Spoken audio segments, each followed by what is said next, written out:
Hello there, and welcome to Biology with Charles, where curiosity slows down just enough for us to look carefully at the systems quietly running inside us. Tonight, we're exploring something that seems contradictory at first glance. Why pain, under certain conditions, can feel good.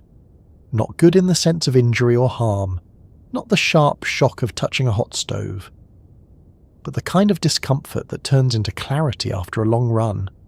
The sting of cold water that somehow leaves you energized. The soreness after lifting weights that feels oddly satisfying. Even the burn of spicy food that makes you reach for another bite. Why would a nervous system designed to protect us from harm ever reward us for discomfort?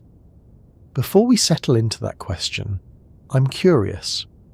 Where are you listening from tonight? Is it late where you are, or somewhere in the middle of your day?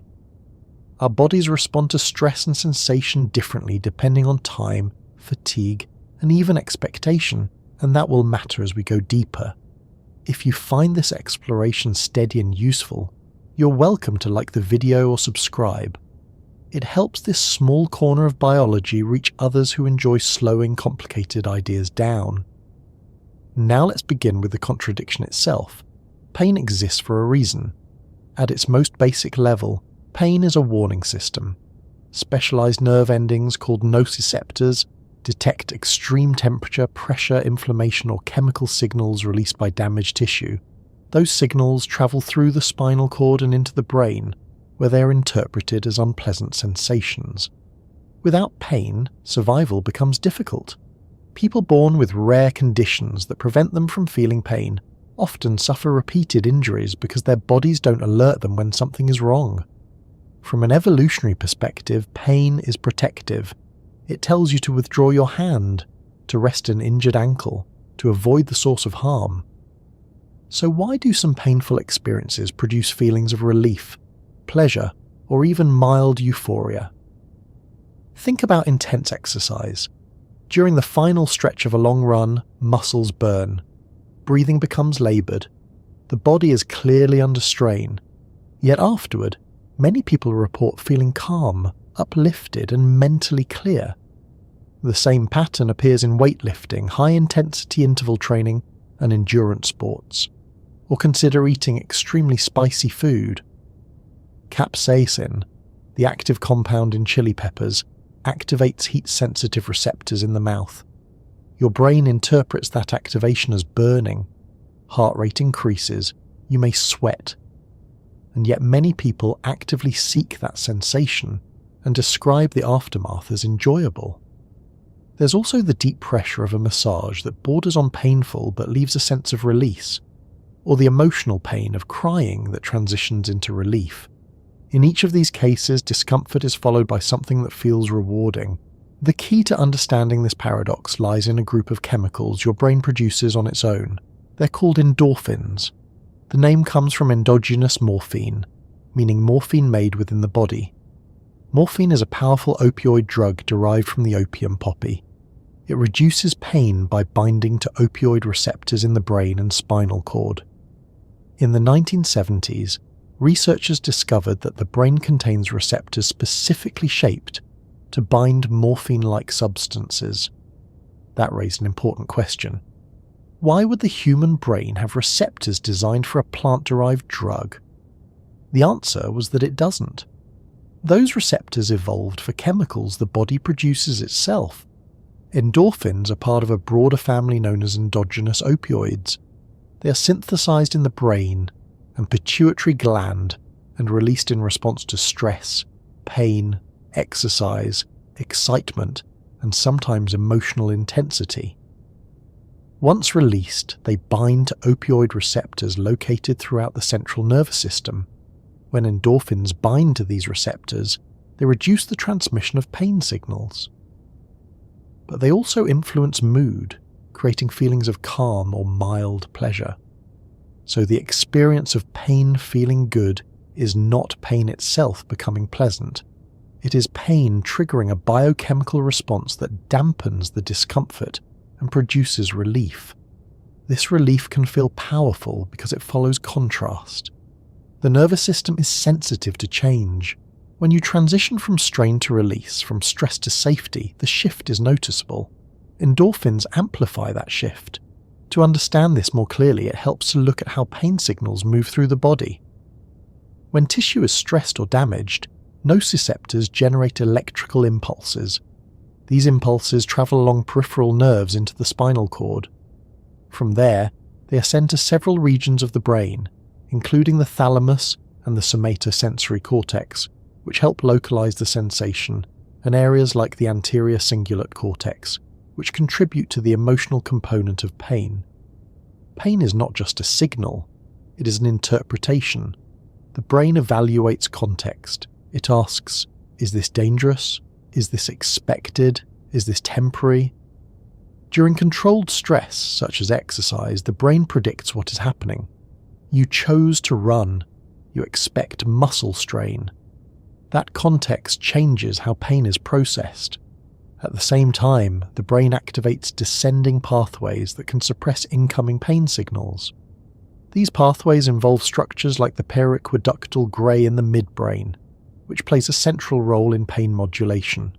When activated, this system releases endorphins and related peptides that inhibit pain transmission at the level of the spinal cord. In other words, the brain can turn down the volume of pain signals. This ability is not an accident. It is deeply connected to survival. In situations of acute stress, for example, escaping danger, temporarily reducing pain perception is adaptive. If you sprain your ankle while fleeing a predator, immediate immobilization could be fatal. A temporary suppression of pain allows you to continue moving. This phenomenon is sometimes observed in accidents or emergencies. People may not feel the full extent of an injury until the situation is stabilized. The endorphin system helps prioritize immediate survival over immediate comfort. Now consider what happens during voluntary stress like exercise. The body interprets intense physical effort as a controlled challenge. Stress hormones such as cortisol and adrenaline increase. Heart rate rises. Muscles experience micro damage. In response, the brain releases endorphins. For many years, the runner's high was attributed almost entirely to endorphins. More recent research suggests that other molecules, such as endocannabinoids, also contribute. But endorphins remain part of the picture. The sense of lightness or emotional uplift after prolonged exercise reflects a coordinated neurochemical shift. Pain signals are dampened. Stress hormones begin to decline. Mood-regulating circuits stabilize. The body transitions from effort to recovery. That transition is often interpreted as pleasure. The same pattern appears in exposure to cold.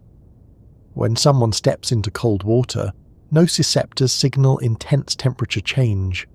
The sympathetic nervous system activates. Breathing quickens. After a short period, adaptation begins. Endorphins and other stress-modulating chemicals are released. Upon exiting the water, there is often a surge of alertness and improved mood.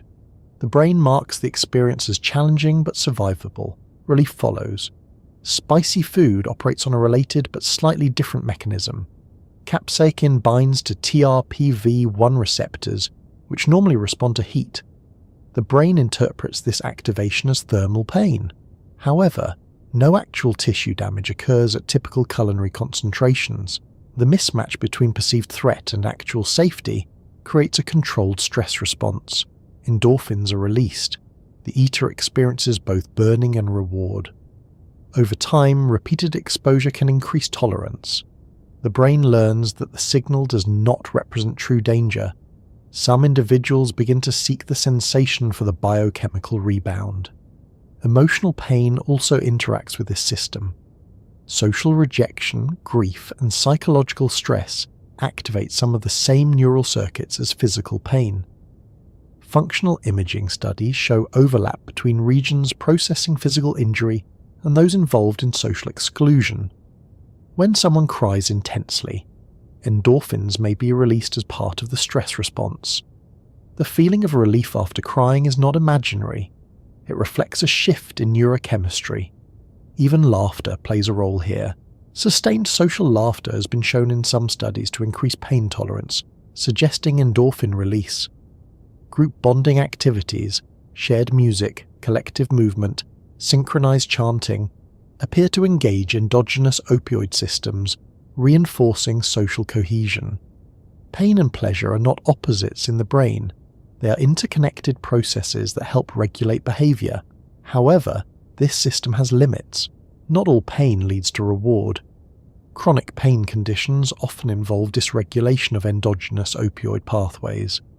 Instead of brief, controlled activation followed by relief, there may be persistent signaling without adequate modulation. The protective system becomes strained. There is also a distinction between adaptive discomfort and harmful injury. The endorphin system evolved to help us cope with necessary stress, not to mask serious damage indefinitely. Understanding this distinction is important because the brain's capacity to generate internal opioids also explains vulnerability to external opioids. Drugs like morphine and heroin mimic endorphins, but with far greater potency and duration.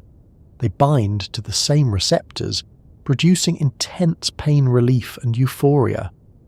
Repeated exposure can down-regulate natural endorphin production, altering the system's balance. The very mechanism that allows pain to feel rewarding in certain contexts can be hijacked.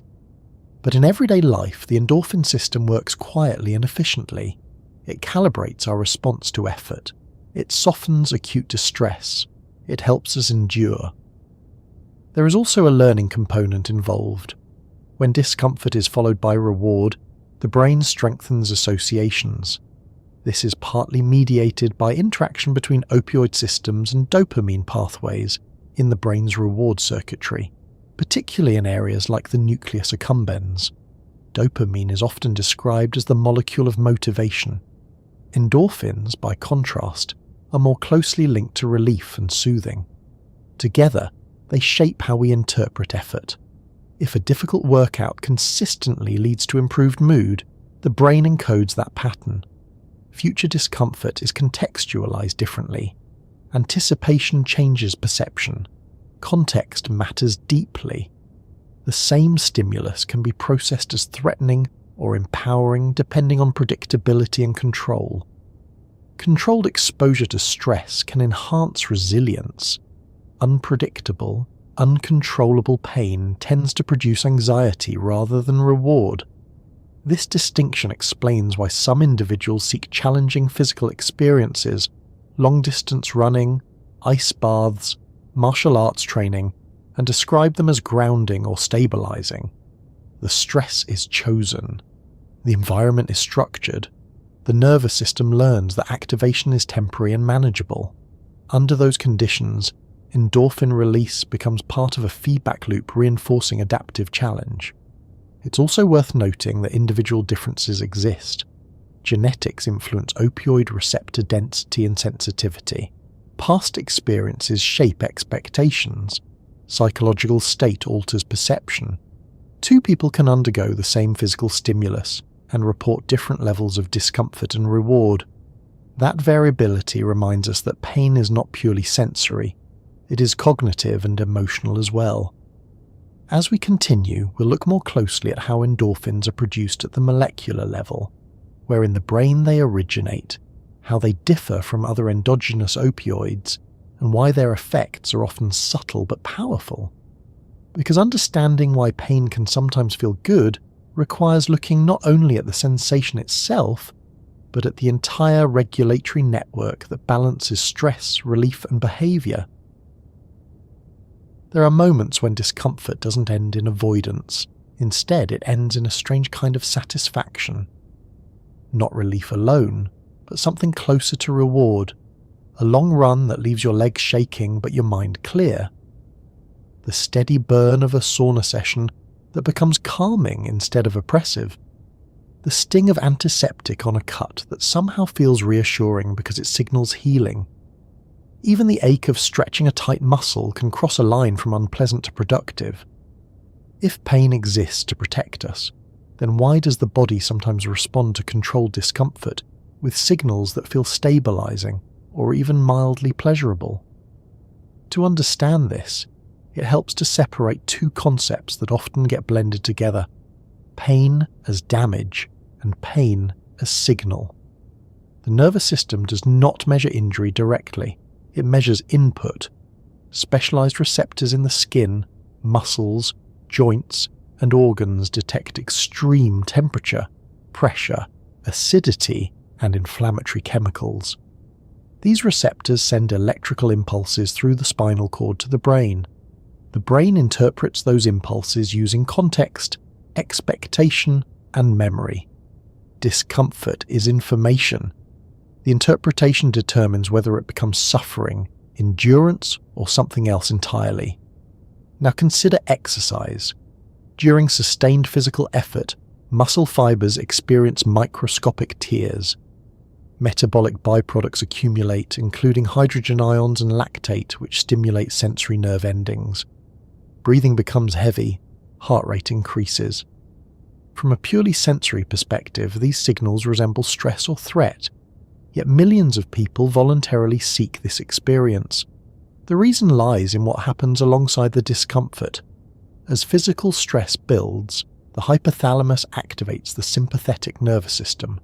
Adrenaline and noradrenaline increase. Cortisol rises. These changes prepare the body for action. But simultaneously, another system begins to activate, the endogenous opioid system. Endorphins are released from neurons in areas such as the hypothalamus and pituitary gland. They travel within the central nervous system and bind to opioid receptors, particularly mu-opioid receptors, in regions involved in pain modulation and emotional regulation.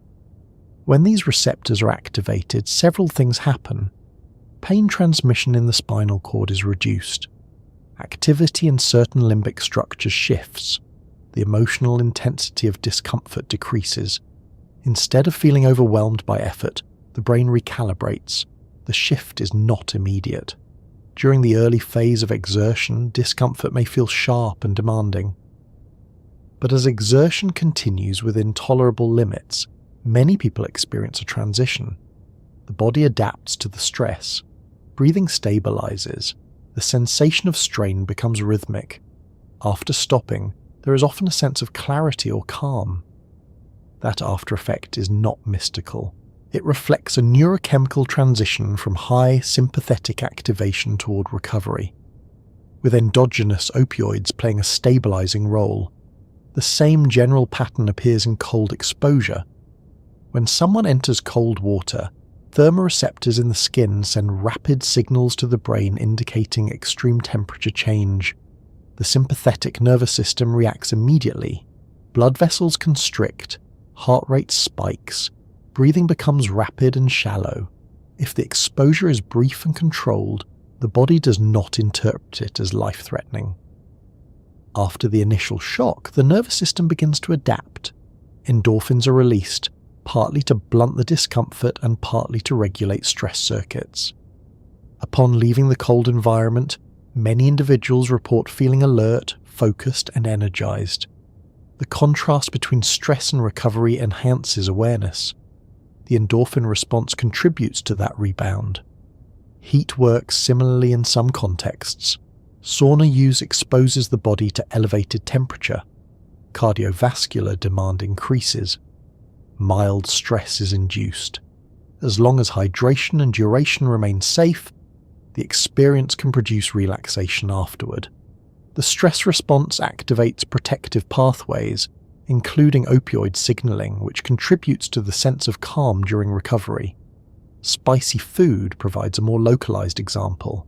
Capsaicin binds to TRPV1 receptors in the mouth and throat. These receptors are designed to detect heat and tissue damage. The brain interprets capsaicin exposure as burning, even though actual temperature has not changed. In response, the nervous system activates protective mechanisms. Salivation increases, heart rate may rise, sweating can occur. Endorphins are released to modulate the perceived pain. This creates a cycle, burning sensation followed by mild euphoria or warmth once the peak intensity passes. Some people come to associate the discomfort with the reward that follows, reinforcing the behavior. Importantly, the body does not reward harm. It rewards successful coping with manageable stress. That distinction matters. There is a difference between voluntary discomfort and uncontrolled injury. When the brain perceives control and predictability, it can frame stress as challenge rather than threat. The opioid system engages differently under those conditions. Deep tissue massage is another example. Pressure applied to muscle tissue can activate pain receptors. Initially, the sensation may be sharp, but sustained pressure can stimulate mechanoreceptors and alter local blood flow. The brain evaluates the input as therapeutic rather than dangerous. Endorphins may be released during this process, reducing the unpleasant component of the sensation and creating a feeling of release. The same sensory pathway that signals discomfort also signals resolution once pressure is removed. There is also a psychological layer involved. Anticipation and meaning influence how the body responds to discomfort. If someone believes a sensation will lead to improvement, stronger muscles, increased flexibility, emotional relief, the brain integrates that expectation into its interpretation. Functional imaging studies show that expectation can alter activity in pain processing regions. In other words, belief modifies biology. This effect is closely related to placebo responses. When individuals expect relief, endogenous opioid pathways can be activated even without pharmacological intervention. Blocking opioid receptors with antagonists such as naloxone reduces placebo-induced analgesia in many cases, suggesting that endorphins are part of the mechanism. The body does not operate purely at the level of raw sensation. It integrates context, prediction, and meaning. Emotional discomfort follows a similar pattern. Consider crying after prolonged stress.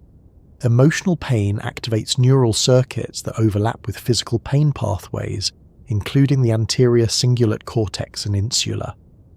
During intense crying, autonomic arousal may initially increase. Over time, as tears flow and breathing shifts, parasympathetic activation begins to rise. Endorphins can be released during this transition. Many people report feeling calmer or lighter after crying. The discomfort does not vanish, but its emotional weight changes. Laughter, interestingly, also interacts with pain tolerance. Studies using pain threshold tests have found that individuals who engage in sustained social laughter often demonstrate increased tolerance afterward. The hypothesis is that laughter triggers endorphin release, reinforcing social bonding while temporarily reducing pain sensitivity. This suggests that the body uses opioid signaling not only to manage physical stress, but also to strengthen group cohesion. Shared endurance, shared laughter, and shared effort may all activate overlapping biochemical systems. Cultural practices provide additional examples. Ritualized physical challenges, long-distance pilgrimage, martial arts training, endurance competitions often involve voluntary discomfort framed as meaningful. Participants frequently describe these experiences as transformative or bonding. Neurobiologically, repeated exposure to controlled stress can enhance the efficiency of stress regulation circuits. The opioid system becomes part of a feedback loop. Challenge leads to coping. Coping leads to relief. Relief reinforces the behavior. However, there is a threshold beyond which stress ceases to be adaptive. Excessive or prolonged activation without adequate recovery can overwhelm regulatory systems. Chronic stress alters opioid receptor sensitivity and can contribute to mood disturbances. So the rewarding aspect of discomfort depends on dosage, context, and recovery. Another important distinction involves the difference between endorphins and dopamine. Dopamine is often associated with anticipation and motivation. It signals salience and encourages goal-directed behavior. Endorphins, in contrast, are more closely tied to the relief of distress and the soothing of pain. When someone completes a difficult workout, dopamine may be involved in motivating the effort and reinforcing the achievement. Endorphins contribute to the reduction of discomfort and the sense of calm afterward. The two systems interact but serve different functions. This interaction helps explain why difficult tasks can feel satisfying once completed. The initial discomfort activates stress pathways. Coping successfully activates opioid pathways. The achievement reinforces motivational circuits. The brain encodes the entire sequence as valuable. In evolutionary terms, this makes sense. Survival required persistence. Hunting, gathering, building shelter, and caring for offspring involved effort and discomfort. If every instance of strain produced only aversion, sustained effort would be unlikely. A built-in reward for overcoming manageable hardship would support resilience. The nervous system therefore evolved not only to detect threat but also to regulate it. There is also evidence that individual differences in opioid receptor availability influence how strongly people experience exercise-induced mood elevation. Imaging studies using positron emission tomography have shown changes in opioid receptor binding after endurance activity. Some individuals exhibit more pronounced shifts, correlating with reported mood improvements. This variability may explain why some people strongly seek high-intensity exercise, while others find it less rewarding. Genetic differences, prior conditioning, and psychological factors all contribute. Repeated exposure can also recalibrate perception. Athletes often report that sensations that once felt intolerable become manageable. Neural pathways adapt. Descending pain modulation systems strengthen. The brain learns that the signals do not indicate catastrophic harm. Adaptation does not mean numbness, it means recalibration. Controlled breathing practices provide another example of rewarding discomfort. Techniques involving extended breath holds or slow exhalations can produce mild air hunger. Initially, this sensation is uncomfortable. With practice, individuals learn to tolerate it. Endorphin release may contribute to the calm that follows. Over time, the nervous system becomes more flexible in its response to stress signals. Discomfort no longer automatically triggers panic. This flexibility is sometimes referred to as stress resilience. While the term is broad, at a biological level it involves efficient activation and deactivation of stress circuits, including opioid pathways. It is important to recognize that this system is not designed to glorify pain. Severe injury, chronic inflammation, and uncontrolled trauma overwhelm endogenous opioid mechanisms. In those cases, pain remains protective and often debilitating. The rewarding aspect emerges only when stress is limited, voluntary, and followed by recovery. Even mild forms of discomfort, such as stretching, illustrate the pattern. Stretching activates muscle spindle fibers and tension receptors. There is a sensation of pulling that can be uncomfortable. If the stretch is gradual and within safe limits, the nervous system adapts. Muscles lengthen. The discomfort fades into a sensation of release. Endorphins may contribute to the shift, but equally important is the brain's recognition that the input is not harmful. Repetition strengthens that recognition. The body's capacity to reward discomfort is therefore not a contradiction of pain's protective function. It is an extension of it. Pain alerts, endorphins regulate. Context determines outcome. As we move further, it becomes useful to look more closely at the discovery of these endogenous opioids and how researchers first identified them. Understanding how scientists realize that the brain produces its own morphine-like substances helps clarify why the body can convert certain forms of stress into signals that feel stabilizing rather than purely aversive. By the middle of the 20th century, scientists understood a great deal about how drugs like morphine affected the body, but they did not yet understand why those drugs worked so effectively. Morphine had been isolated from opium in the early 1800s. It was known to relieve pain, induce sedation, and in higher doses produce euphoria. It was also known to be addictive. What remained unclear was how a compound derived from a plant could interact so precisely with the human nervous system. Drugs do not act randomly. They bind to specific molecular structures. By the 1960s and early 1970s, advances in biochemistry made it possible to track how molecules interacted with cells. researchers began to suspect that morphine must bind to specialized receptors in the brain. A receptor is a protein structure embedded in a cell membrane. It acts like a lock. Only certain molecular keys fit. If morphine relieved pain by binding to a receptor, then that receptor must exist in the nervous system. The deeper question followed naturally. Why would the human brain contain receptors specifically shaped for a substance produced by a poppy plant? In 1973, several independent research groups provided the first strong evidence for the existence of opioid receptors in the brain. Using radio-labeled compounds, morphine molecules tagged with radioactive markers, scientists were able to observe binding sites in neural tissue. These binding sites were not distributed randomly.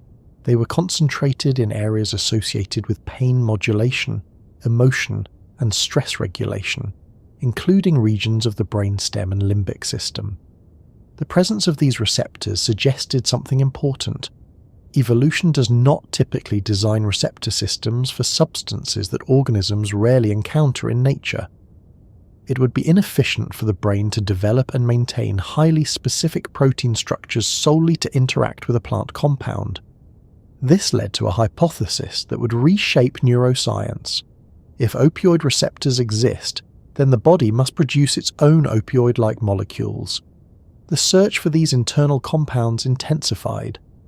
Researchers began examining brain tissue extracts, looking for substances that could bind to opioid receptors in the same way morphine did. The task was complex. Brain tissue contains thousands of peptides and proteins. Isolating a specific molecule with opioid-like properties required careful biochemical separation and testing. In 1975, two groups of scientists independently identified small peptides in the brain that bound to opioid receptors. These peptides were named enkephalins, from the Greek word meaning in the head. Soon afterward, a larger peptide derived from a precursor protein called propiomelanocortin was identified and named beta-endorphin. The term endorphin comes from endogenous morphine. It reflects the realization that the brain produces its own morphine-like substances. This discovery answered the earlier question about why opioid receptors exist. They were not designed for morphine. Morphine works because it mimics chemicals the body already makes. Beta-endorphin is produced primarily in the pituitary gland and hypothalamus. It is derived from a larger precursor molecule that is cleaved into multiple active fragments. Once released, beta-endorphin can bind strongly to mu-opioid receptors, producing analgesic and mood-modulating effects. Enkephalins, which are smaller peptides, also bind to opioid receptors, though with slightly different receptor preferences and distribution patterns. Together, these molecules form part of the endogenous opioid system. The identification of endogenous opioids transformed the understanding of pain. Pain was no longer viewed solely as a passive signal travelling from injury to brain. It became clear that the brain possesses active mechanisms for regulating pain intensity. Researchers soon demonstrated that electrical stimulation of certain brain regions, particularly the periaqueductal grey in the midbrain, produced profound analgesia in animals. This analgesia could be blocked by naloxone, a drug that antagonizes opioid receptors. If blocking the receptor reversed the pain relief, then endogenous opioids must be involved. Naloxone became an essential research tool. By administering naloxone during experiments, scientists could determine whether a particular form of pain relief depended on opioid signaling. If analgesia disappeared when naloxone was present, endogenous opioids were likely mediating the effect. This approach confirmed that stress-induced analgesia, the reduced perception of pain during acute stress, relied heavily on endogenous opioid release. When animals were exposed to stresses such as cold water or restraint, their pain thresholds increased. Naloxone reduced this effect. The same principle extended to humans. Under certain stress conditions, pain perception decreases temporarily. This phenomenon is not psychological denial. It reflects a measurable change in opioid receptor activation. The discovery also clarified why external opioids are so potent. Morphine and heroin bind to the same receptors as endorphins, but with greater stability and longer duration. They effectively amplify a system that already exists. However, because external opioids flood the system in ways natural endorphins do not, they can alter receptor sensitivity and feedback mechanisms. Repeated exposure can downregulate receptor availability, reducing the effectiveness of the body's own opioids. The early years after the discovery of endorphins were filled with excitement. Some researchers speculated that endorphins might explain everything from exercise euphoria to social bonding, while later research revealed that other systems, such as endocannabinoids, also contribute. Endogenous opioids remain central to pain modulation. One significant development was the mapping of opioid receptor subtypes. Scientists identified at least 3 main classes: mu, delta, and kappa receptors. Each receptor type has a slightly different distribution in the brain and spinal cord, and mediates different effects. Mu opioid receptors are strongly associated with analgesia and feelings of reward. Delta receptors also contribute to analgesia and may play roles in mood regulation. Kappa receptors, when activated, can produce analgesia, but may also induce dysphoria or discomfort. Endorphins, particularly beta endorphin, bind with high affinity to mu receptors, and enkephalins interact with both mu and delta receptors. Dynorphins, another class of endogenous opioids discovered later, preferentially bind to kappa receptors. This complexity explains why the opioid system can produce both soothing and aversive effects, depending on context and receptor subtype involvement. The realization that the brain produces its own opioid molecules reframed the question of why pain sometimes leads to pleasure. It was no longer necessary to view pleasure as separate from pain. The two could be linked through a regulatory mechanism. During stress or injury, endogenous opioids are released to limit excessive pain and restore equilibrium. If the stressor is controlled and temporary, the opioid response may dominate the experience after the peak discomfort passes. The scientific community also began exploring how endorphins are released. It became clear that release is not constant. It is triggered by specific stimuli, including intense exercise, acute stress, certain forms of social interaction, and even expectation of relief. Measurement of endorphins in humans presented challenges because these peptides do not easily cross the blood-brain barrier. Blood levels do not always reflect central nervous system activity. Advanced imaging techniques, such as positron emission tomography, using radioligands that bind to opioid receptors, allowed researchers to infer changes in endogenous opioid release by observing shifts in receptor availability. When endogenous opioids bind to receptors, fewer receptors are available for the radioligand. This decrease in binding signal suggests increased natural opioid activity. Using these methods, researchers observed increased opioid receptor activation after sustained aerobic exercise. They also observed changes during emotional stress and social bonding activities. The broader implication of these findings was that the opioid system functions as a modulator of experience, not simply as an emergency painkiller. Pain, stress, and reward are integrated through shared pathways. The body does not treat them as isolated events. It uses neurochemical feedback loops to adjust intensity and emotional tone. Another important insight emerged regarding learning. Because endogenous opioids contribute to the relief experienced after stress, they reinforce behaviors associated with manageable challenge. The brain encodes the sequence: effort, strain, adaptation, relief. This sequence supports resilience. It encourages persistence when outcomes are beneficial. At the same time, the discovery highlighted vulnerability. If external opioids mimic natural endorphins, then the reward associated with relief can be artificially intensified. This explains part of the addictive potential of opioid drugs. They do not create an entirely foreign sensation. They amplify a familiar system. Understanding that morphine works because it resembles endorphins changed the way clinicians approached pain management and addiction. It emphasized the need to respect the body's regulatory mechanisms rather than just override them indiscriminately. The early discovery period also corrected a misconception.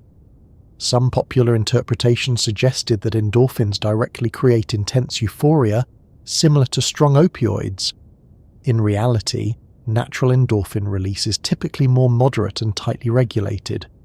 The pleasurable aspects associated with exercise or stress recovery are subtle compared to pharmacological opioid effects. The body uses precision. Endorphins are released in pulses, in specific regions, and in amounts calibrated to the situation.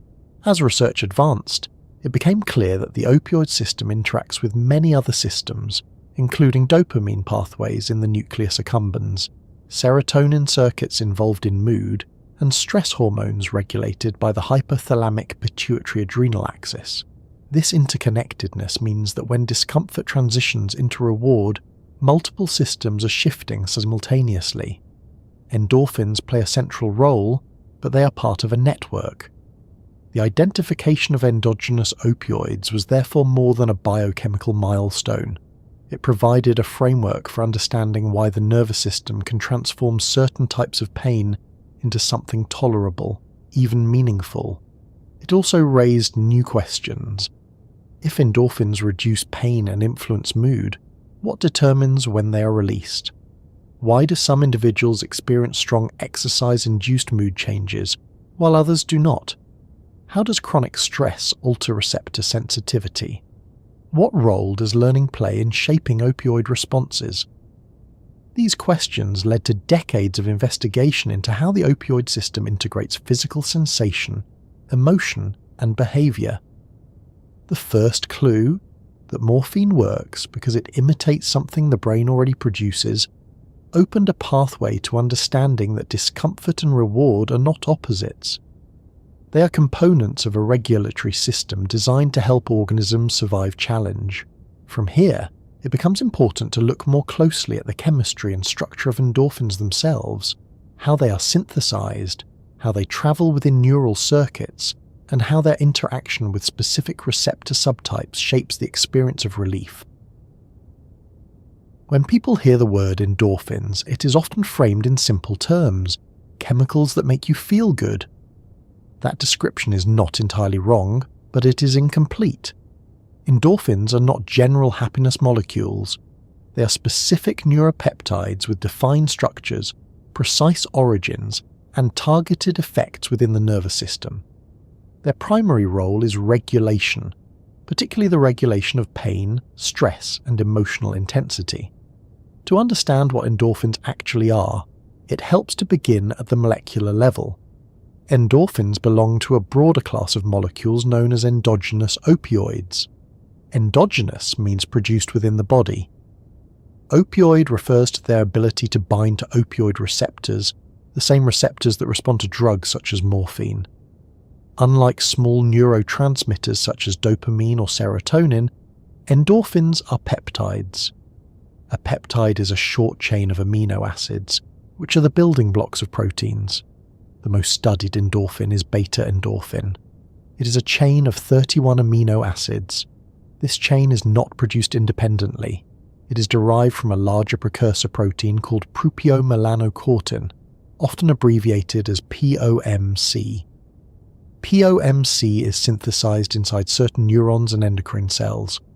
Once produced, it is enzymatically cleaved into smaller active fragments. One of those fragments is beta-endorphin. This method of production is efficient. A single precursor molecule can generate multiple biologically active peptides. In addition to beta-endorphin, POMC processing produces adrenocorticotropic hormone, ACTH, which stimulates cortisol release from the adrenal glands, as well as melanocyte-stimulating hormones involved in pigmentation and other functions.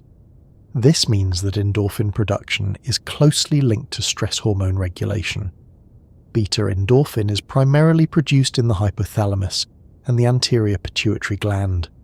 The hypothalamus is a key regulatory center in the brain, responsible for maintaining internal balance, or homeostasis. It controls temperature, hunger, thirst, circadian rhythms, and hormonal signaling. The anterior pituitary, located just below the hypothalamus, acts as a major endocrine gland, releasing hormones into the bloodstream. Endorphins operate both within the brain and, to some extent, in the peripheral nervous system. When released centrally, they act as neuromodulators. When released into the bloodstream from the pituitary, they can influence peripheral tissues, although their ability to cross the blood-brain barrier is limited. There are other endogenous opioids besides endorphins. Enkephalins and dynorphins are two additional families. Enkephalins are shorter peptides, typically composed of 5 amino acids. Dynorphins are somewhat longer and preferentially bind to different receptor subtypes. All of these molecules share the ability to bind opioid receptors, but they differ in distribution, receptor affinity, and functional emphasis. To understand how endorphins work, we need to examine the receptors they bind to. Opioid receptors are G-protein coupled receptors located on the surface of neurons. There are 3 primary subtypes relevant to endogenous opioids: mu, delta, and kappa receptors. Each subtype is encoded by a different gene and has distinct anatomical distributions. Beta endorphin has high affinity for mu-opioid receptors. These receptors are abundant in areas of the brain involved in pain perception, reward processing, and emotional regulation, including the periaqueductal gray, thalamus, amygdala, and nucleus accumbens. When beta-endorphin binds to a mu-opioid receptor, it activates intracellular signaling pathways that ultimately reduce neuronal excitability. Specifically, activation of the receptor can inhibit adenylate cyclase activity, decrease cyclic AMP production, open potassium channels, and close calcium channels. The net effect is reduced release of excitatory neurotransmitters and decreased transmission of pain signals. In practical terms, endorphins reduce the intensity of pain signals reaching higher brain centers. They do not eliminate sensation entirely. Instead, they modulate the emotional and motivational impact of pain. This distinction is important. Pain has both sensory and affective components. The sensory component identifies location and intensity. The affective component determines how distressing the sensation feels. Endorphins strongly influence the affective dimension. This is why individuals under acute stress may still recognize injury, but report feeling less distressed by it. The sensory signal is present, but its emotional amplification is dampened. Endorphins are released in response to specific triggers. Physical stress, such as sustained exercise, can stimulate their release.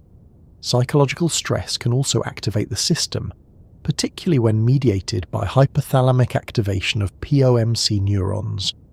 Intense emotional experiences, including grief or laughter, may involve endogenous opioid signaling. Pain itself is a potent trigger. When nociceptive input increases beyond a threshold, descending pain modulation pathways activate. The periaqueductal gray in the midbrain plays a central role here. It sends signals to the rostral ventromedial medulla and down into the spinal cord, where inhibitory interneurons release endogenous opioids. These opioids suppress further transmission of pain signals. In this way, the body maintains balance. If pain signals escalate too strongly, the system responds with internal analgesia. The duration of endorphin activity is typically short-lived. Peptidases, enzymes that break down peptides, rapidly degrade them. This ensures that their effects are transient and tightly regulated. Compared to exogenous opioids like morphine, endorphins are more localized and precisely timed. They are released in small bursts in specific circuits rather than flooding the entire system. The relationship between endorphins and pleasure is often misunderstood. While endorphin release can produce mild feelings of well-being, their primary evolutionary role appears to be coping and endurance. The pleasurable component likely serves to reinforce behaviors associated with survival. For example, during sustained physical effort, Mild analgesia combined with emotional stabilization may increase the likelihood of completing the task. The resulting sense of reward encourages repetition of beneficial behaviors. It is also important to clarify that endorphins do not function independently of other neurotransmitters. Dopamine, serotonin, endocannabinoids, and stress hormones all interact with opioid signaling pathways. In reward circuits such as the mesolimbic pathway, activation of mu-opioid receptors can indirectly increase dopamine release in the nucleus accumbens. This interaction contributes to reinforcement learning. However, dopamine is more closely associated with anticipation and motivation, whereas endorphins are more closely linked to relief and comfort. This difference becomes relevant when discussing addiction. External opioids activate mu-opioid receptors with greater intensity and duration than natural endorphins. Repeated exposure can lead to receptor downregulation, meaning fewer functional receptors are available. The brain compensates by reducing endogenous opioid production. This creates a state in which natural rewards feel less satisfying without the drug. Understanding this feedback loop underscores the delicate balance of the endogenous opioid system. Another feature of endorphins is their role in social behavior. Research suggests that social bonding activities, such as synchronized movement, collective singing, or physical touch, can activate endogenous opioid pathways. This may increase pain tolerance and promote feelings of connection. The opioid system therefore extends beyond individual pain management. It contributes to group cohesion. In evolutionary terms, cooperation improved survival odds. A neurochemical system that reinforces social closeness would support that outcome. Genetic differences influence how individuals experience endorphin effects. Variations in the gene encoding the mu-opioid receptor can alter receptor sensitivity. Some variants are associated with differences in pain tolerance, stress reactivity, and even social attachment patterns. Environmental factors also shape the system. Chronic stress can alter receptor density and responsiveness. Early life experiences may influence how robustly endogenous opioids are released in adulthood. The interplay between genetics and environment determines how strongly someone experiences the reward aspect of discomfort. From a biochemical standpoint, endorphins are not produced continuously at high levels. Baseline activity is relatively low. The system is designed to respond dynamically to change. When stress or pain rises, endorphin release increases. When conditions stabilize, levels return to baseline. This responsiveness allows flexibility. It prevents constant suppression of sensation, which would be maladaptive. Another misconception is that endorphins eliminate all pain during intense experiences. In reality, stress-induced analgesia is partial and context-dependent. Severe injury can overwhelm the system. The protective mechanism buys time rather than providing complete anesthesia. It is also worth noting that measuring endorphins directly in humans is challenging. Because they are peptides that do not easily cross the blood-brain barrier, blood measurements do not always reflect central nervous system activity. Imaging studies using receptor-binding tracers provide indirect evidence by observing changes in receptor occupancy. These methods have shown increased endogenous opioid activity after endurance exercise and during certain emotional states.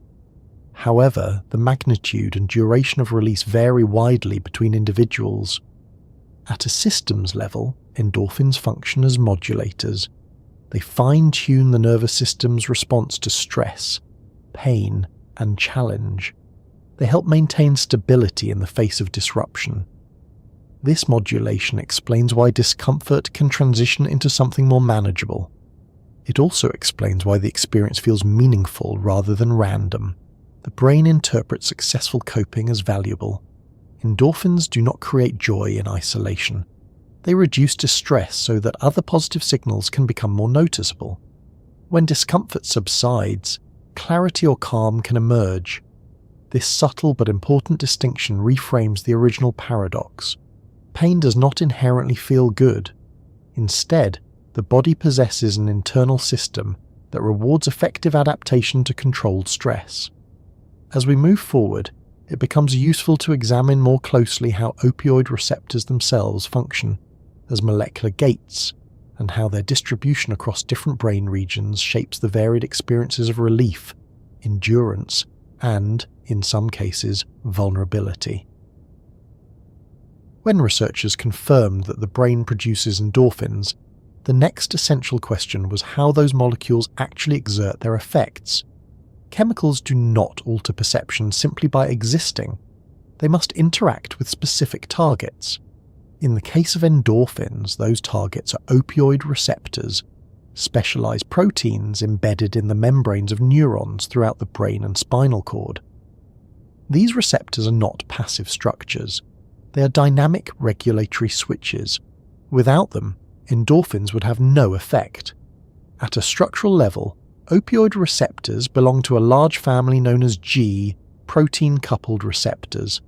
These receptors span the cell membrane 7 times, forming a pocket on the outside of the cell where specific molecules can bind. When a molecule such as beta-endorphin attaches to that pocket, the receptor changes shape. This shape change triggers a cascade of intracellular events. The 3 primary classes of opioid receptors are mu, delta, and kappa. Each class is encoded by a distinct gene. While they share similarities in structure, their distribution across the nervous system and their functional consequences differ. Mu-opioid receptors are the most closely associated with analgesia and reward. They're highly concentrated in regions involved in pain modulation, including the periaqueductal gray, the thalamus, and the dorsal horn of the spinal cord. They are also present in areas linked to motivation and reinforcement, such as the nucleus accumbens. Delta opioid receptors are distributed more broadly in cortical and limbic regions, and may contribute to mood regulation and subtle modulation of pain. Kappa opioid receptors are found in several brain regions as well, including the hypothalamus and parts of the limbic system, and are often associated with stress responses and dysphoric states when activated strongly.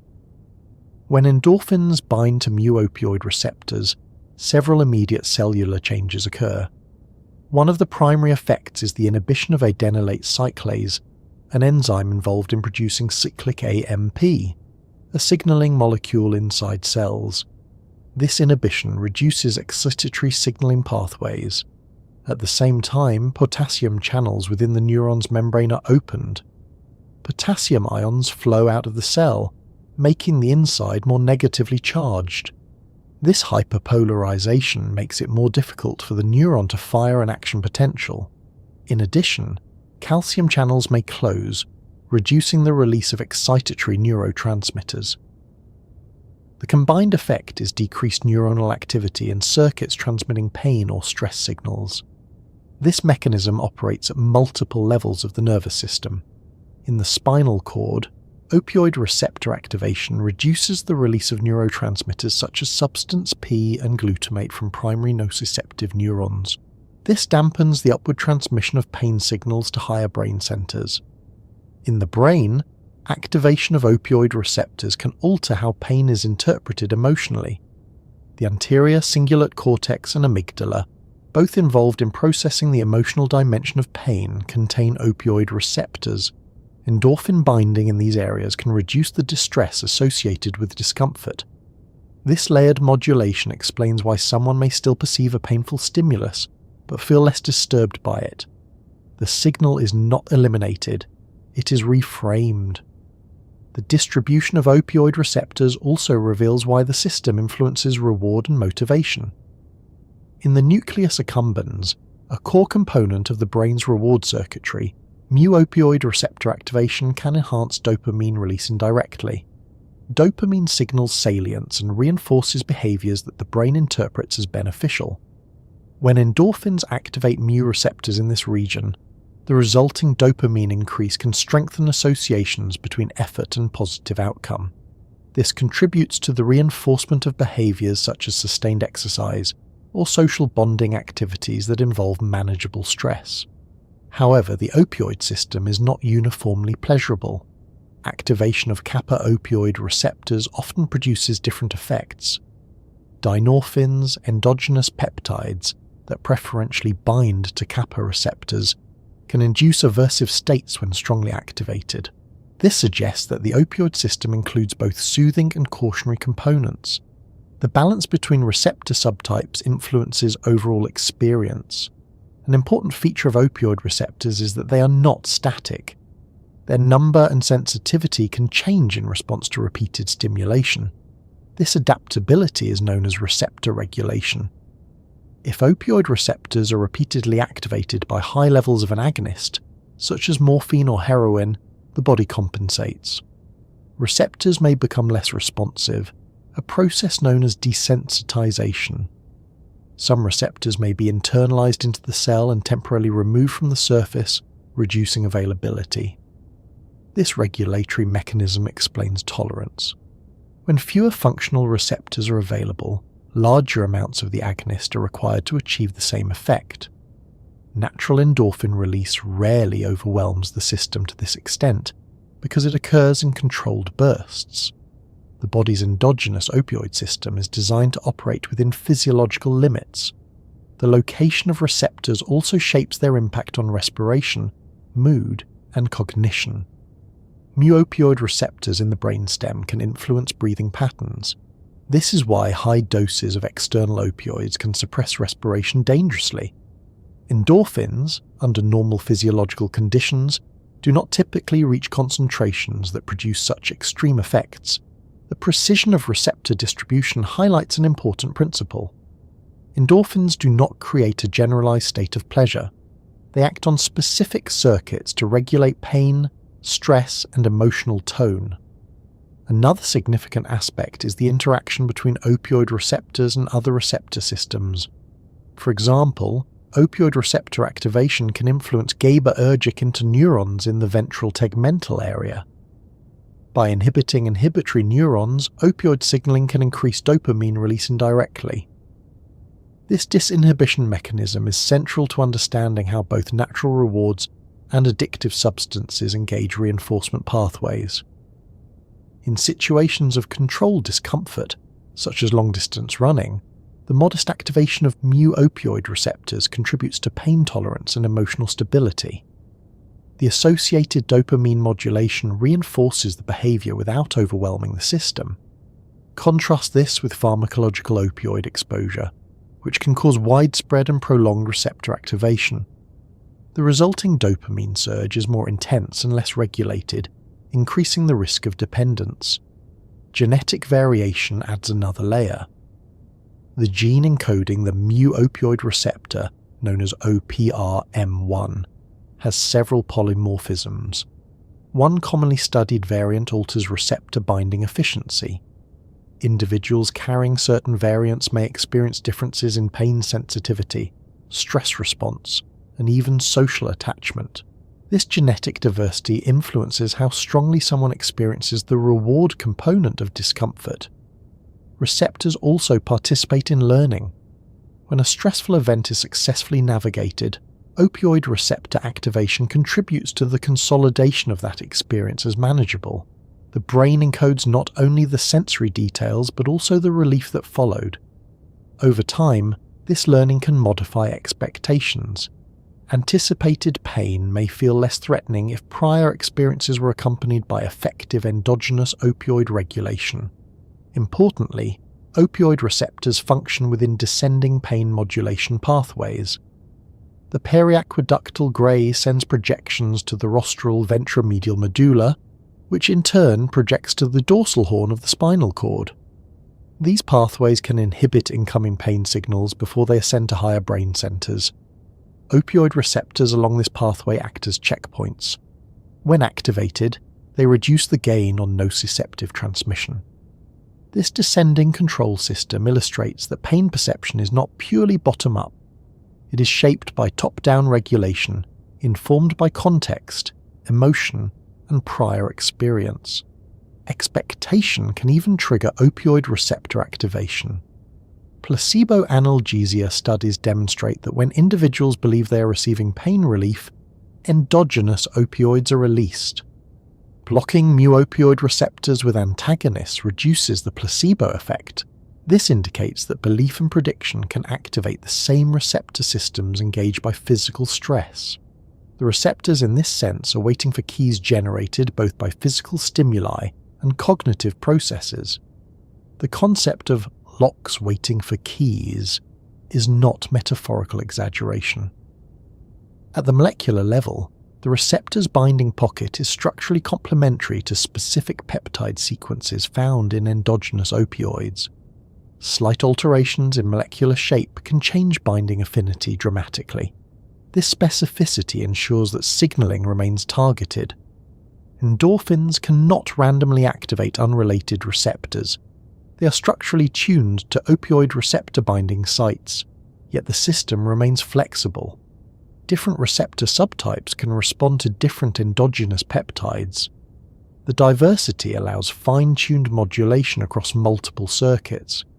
In practical terms, when discomfort arises during controlled challenge, nociceptive signals begin ascending toward the brain. Simultaneously, stress-related hypothalamic activity increases POMC processing and endorphin release. Descending pathways activate. Mu-opioid receptors in key nodes reduce signal transmission and emotional amplification. The discomfort does not disappear instantly, but its intensity and meaning shift. Understanding the receptor architecture clarifies why pain can transition into something tolerable or even rewarding.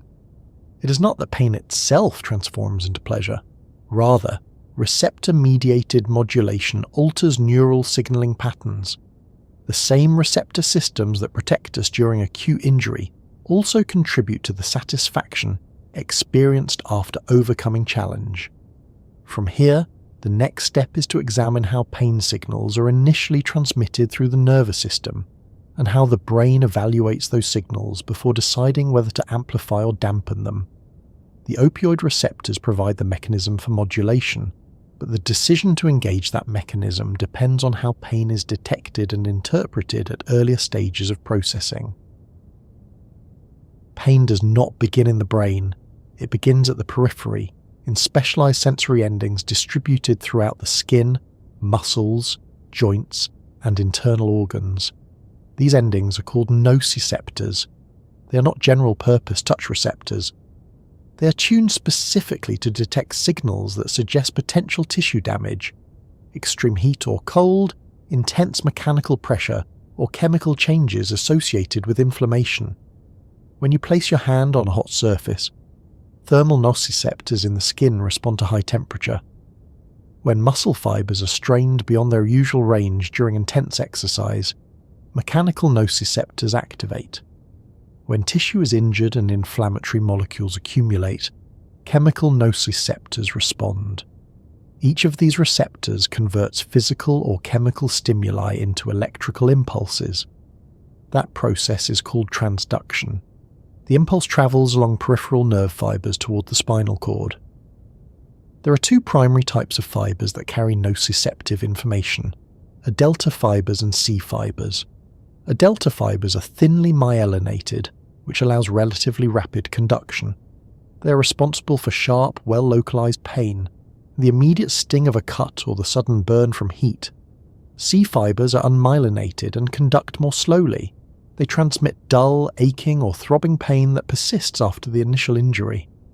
Once these signals reach the spinal cord, they enter through the dorsal horn. The dorsal horn is not a simple relay station. It is an active processing center. Here, primary sensory neurons synapse onto second-order neurons. Neurotransmitters such as glutamate and substance P are released into the synaptic cleft, transmitting the signal forward. But before that signal ascends to the brain, something important can happen. The dorsal horn contains inhibitory interneurons capable of dampening incoming signals. These interneurons can release endogenous opioids, including enkephalins, which bind to opioid receptors on presynaptic terminals. When those receptors are activated, the release of excitatory neurotransmitters is reduced. This is the first level at which the body can modulate pain intensity. If inhibition is strong, fewer signals travel upward. If inhibition is weak, more signals ascend. The ascending pathway carrying pain information to the brain is primarily the spinothalamic tract. Second-order neurons cross to the opposite side of the spinal cord and travel upward toward the thalamus. The thalamus acts as a central relay hub, distributing sensory information to various cortical and subcortical regions. From the thalamus, signals reach the somatosensory cortex, where the brain determines location, intensity, and quality of the sensation. This region allows you to recognize that pain is in your left ankle rather than your right shoulder. At the same time, signals are sent to the anterior cingulate cortex and the insula, regions involved in emotional processing. These areas contribute to the unpleasantness of pain, how distressing or alarming it feels. Pain, therefore, has multiple components. The sensory discriminative aspect identifies what and where. The affective motivational aspect determines how urgent or threatening it seems. The brain integrates these components with context. This integration is what allows pain to feel different depending on circumstances. If you twist your ankle unexpectedly while walking, the pain may feel alarming. If you feel the same sensation during a controlled stretching routine, the interpretation may be less threatening. The signal at the spinal level may be similar, but cortical processing alters the experience. The brain's decision about how to interpret pain depends on prediction and expectation. Predictive coding models of brain function suggest that the brain constantly generates expectations about incoming sensory information. When input matches expectation, the brain processes it efficiently and with less alarm. When input violates expectation, attention and emotional response increase. This explains why sudden, unexpected pain often feels more intense than anticipated discomfort. The violation of expectation amplifies the affective component. Descending modulation pathways provide the brain with direct influence over spinal pain processing. The periaqueductal grey in the midbrain is a central node in this system. When activated, it sends projections to the rostral ventromedial medulla, which in turn projects down to the dorsal horn of the spinal cord. Neurons in these descending pathways can release serotonin, norepinephrine, and endogenous opioids. The release of enkephalins in the dorsal horn suppresses neurotransmitter release from nociceptive afferents. This reduces the ascending signal. This top-down modulation allows the brain to prioritize certain signals over others. During acute danger, stress hormones surge. The hypothalamus activates the sympathetic nervous system. At the same time, the periaqueductal grey becomes active. Endogenous opioids are released. Pain perception decreases temporarily. This is stress-induced analgesia. The reduction in pain is not a malfunction. It is an adaptive mechanism allowing focus on immediate survival tasks. In controlled challenges such as exercise, a similar but less extreme pattern occurs. Sustained muscle activity activates nociceptors. Signals ascend. The brain recognizes the context as voluntary and predictable. Descending pathways engage to prevent overwhelming distress. Endorphins are released centrally and at the spinal level. The discomfort remains, but it becomes tolerable. As exercise continues within manageable limits, descending inhibition may strengthen, contributing to the transition often described as settling into a rhythm. The decision to amplify or dampen pain signals also depends on emotional state. Anxiety can increase pain perception. Functional imaging studies show that heightened anxiety increases activity in the anterior cingulate cortex and amygdala during painful stimuli. This amplification can occur even if the physical stimulus remains constant. Conversely, positive mood or distraction can reduce perceived pain intensity. Engaging cognitive tasks reduce activation in affective pain regions. This modulation is not imagined, it is measurable in neural activity. Placebo analgesia demonstrates how expectation alone can engage descending opioid pathways. When individuals believe they are receiving pain relief, even if they are not, endogenous opioid release increases. Blocking opioid receptors with naloxone reduces the placebo effect, confirming that real neurochemical changes underlie the phenomenon. The brain's decision-making process regarding pain is therefore influenced by sensory input, emotional context, cognitive expectation, and prior experience. Learning shapes this system significantly. If someone repeatedly experiences a particular discomfort, followed by successful adaptation, for example, muscle soreness after strength training leading to increased performance, the brain encodes the sequence as manageable. Future occurrences of similar discomfort may trigger faster or stronger descending inhibition. In contrast, if pain has been associated with uncontrollable harm or trauma, the system may become sensitized. Sensitization can occur both peripherally and centrally. Repeated intense stimulation can increase receptor responsiveness, lower activation thresholds, and amplify signals.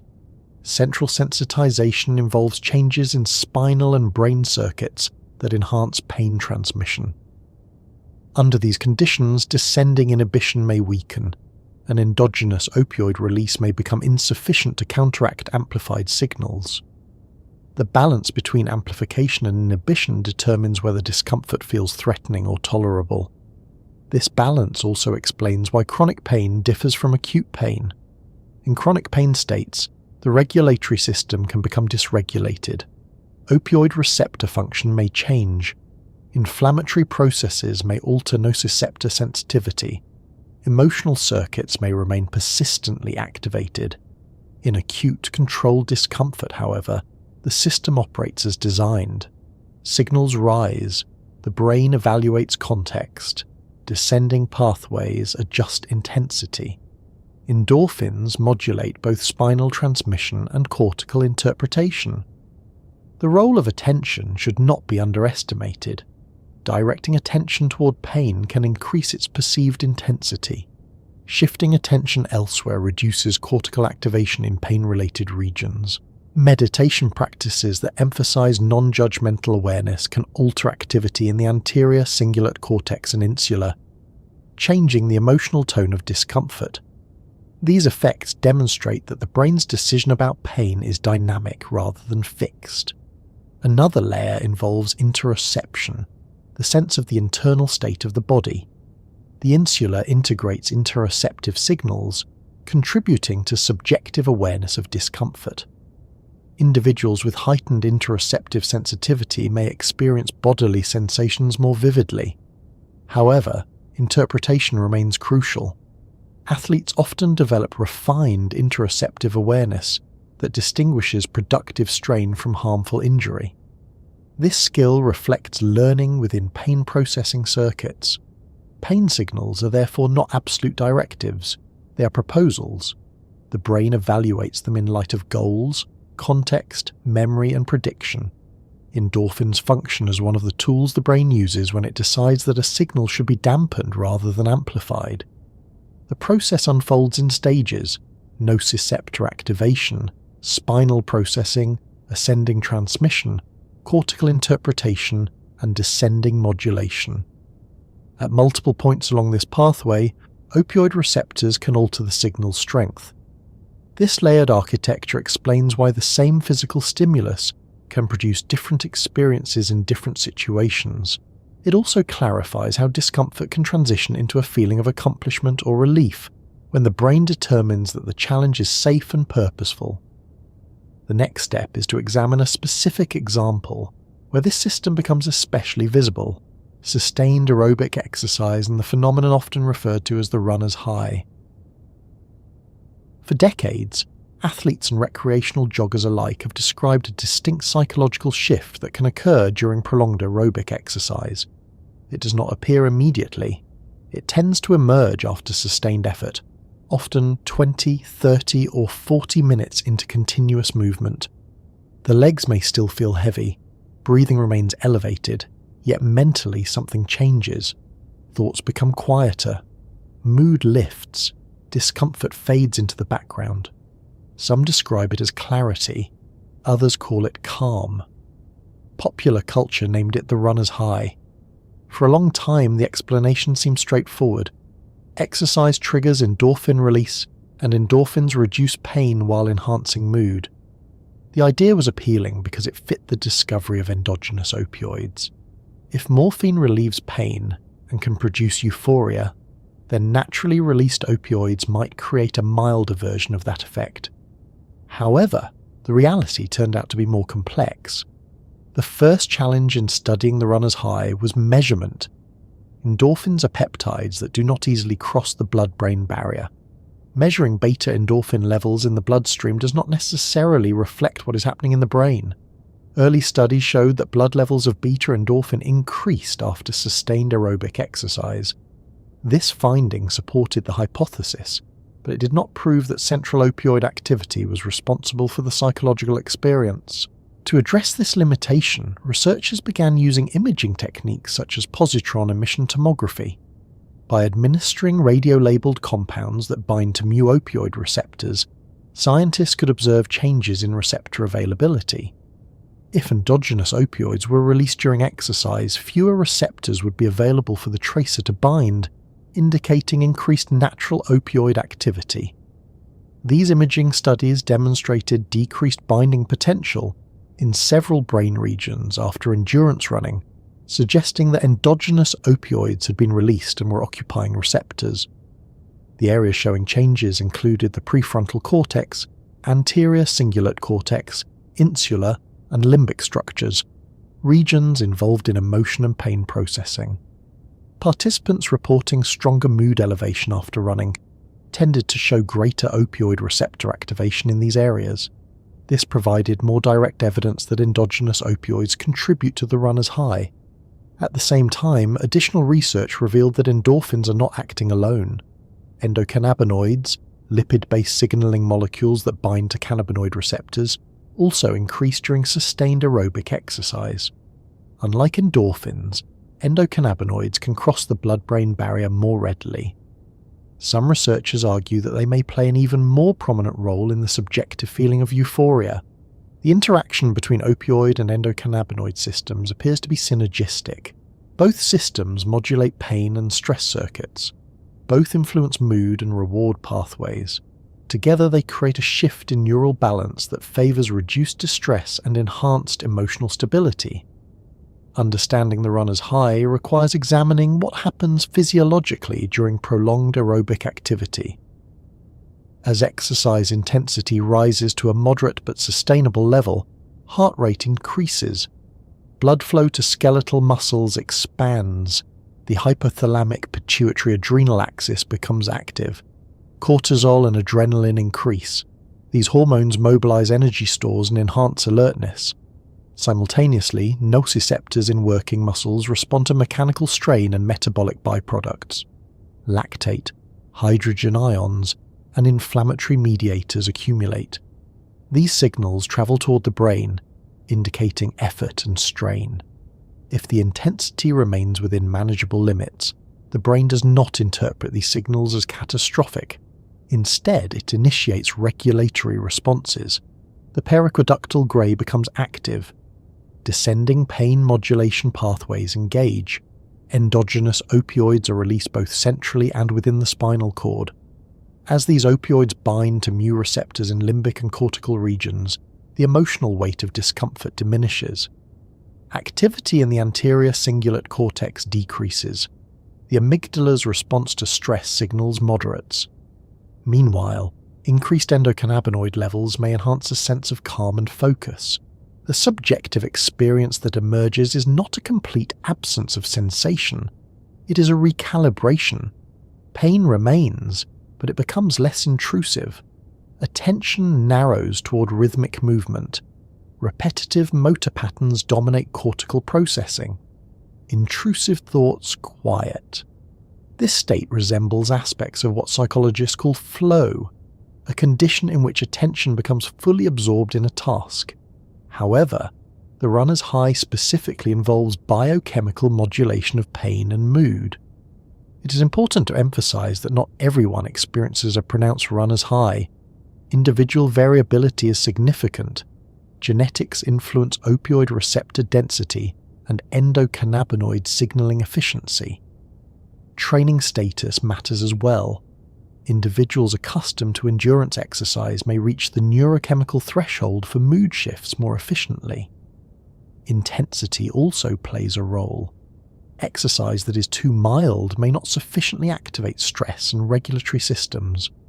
Exercise that is too intense may overwhelm modulation pathways, leading to exhaustion rather than uplift. Studies suggest that moderate to vigorous aerobic activity sustained for at least 20 to 30 minutes is most consistently associated with mood improvement and increased pain tolerance. Another factor is predictability and control. Voluntary movement in a familiar environment supports positive interpretation. If exercise is perceived as punitive or imposed, the psychological outcome may differ. There is also a temporal pattern. The runner's high often occurs after an initial period of discomfort. Early in a run, breathing feels laboured. Muscles protest. The mind may resist. If the individual persists at a sustainable pace, the body adjusts. Oxygen delivery stabilizes. Energy metabolism shifts towards steady-state production. Neurochemical modulation increases. The transition from resistance to rhythm appears to coincide with opioid and endocannabinoid engagement. Neuroimaging studies show that after sustained running, mu-opioid receptor activation increases in regions involved in emotional regulation. The degree of activation correlates with self-reported mood improvement. At the same time, stress hormone levels begin to decline during recovery.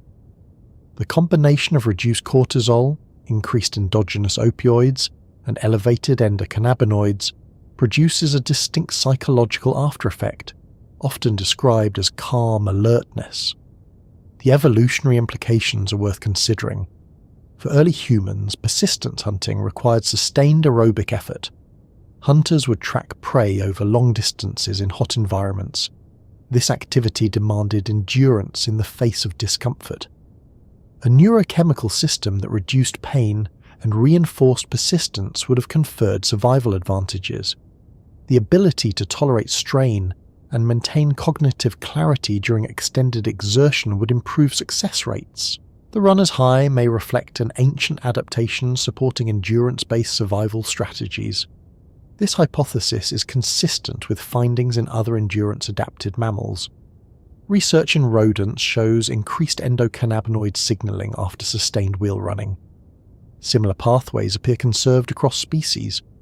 Beyond mood enhancement, endogenous opioid release during exercise also increases pain threshold. After a long run, individuals often tolerate experimental pain stimuli better than before exercise. This analgesic effect can persist for some time during recovery. However, it is temporary. As peptide levels decline and receptors become unoccupied, baseline sensitivity returns. One cautionary note is that reliance on the runner's high as a primary motivator for exercise can create unrealistic expectations. Because the experience varies, some individuals may not notice dramatic mood shifts. The health benefits of aerobic activity extend beyond acute neurochemical changes, including cardiovascular conditioning, metabolic regulation, and improved sleep. From a neurobiological perspective, the runner's high illustrates how controlled discomfort can trigger adaptive reward mechanisms. It also demonstrates that the boundary between pain and pleasure is mediated by regulatory circuits rather than fixed by the stimulus itself. External opioids activate the same mu receptors engaged during exercise, but in a far more intense and prolonged manner. This difference in magnitude and distribution is critical. Endogenous release is localized and transient. Pharmacological activation is widespread and sustained, altering feedback systems. In healthy exercise, receptor activation remains within physiological limits. Recovery restores baseline receptor availability. The interaction between opioid and endocannabinoid systems also suggests redundancy in stress regulation. If one pathway is partially blocked, the other may compensate. Some studies have shown that blocking opioid receptors reduces but does not eliminate exercise-induced mood improvement, indicating multiple systems contribute. The runner's high therefore represents coordinated activity across several neurochemical networks. The experience also reinforces behavior. Dopamine signaling in reward pathways increases following successful completion of sustained effort.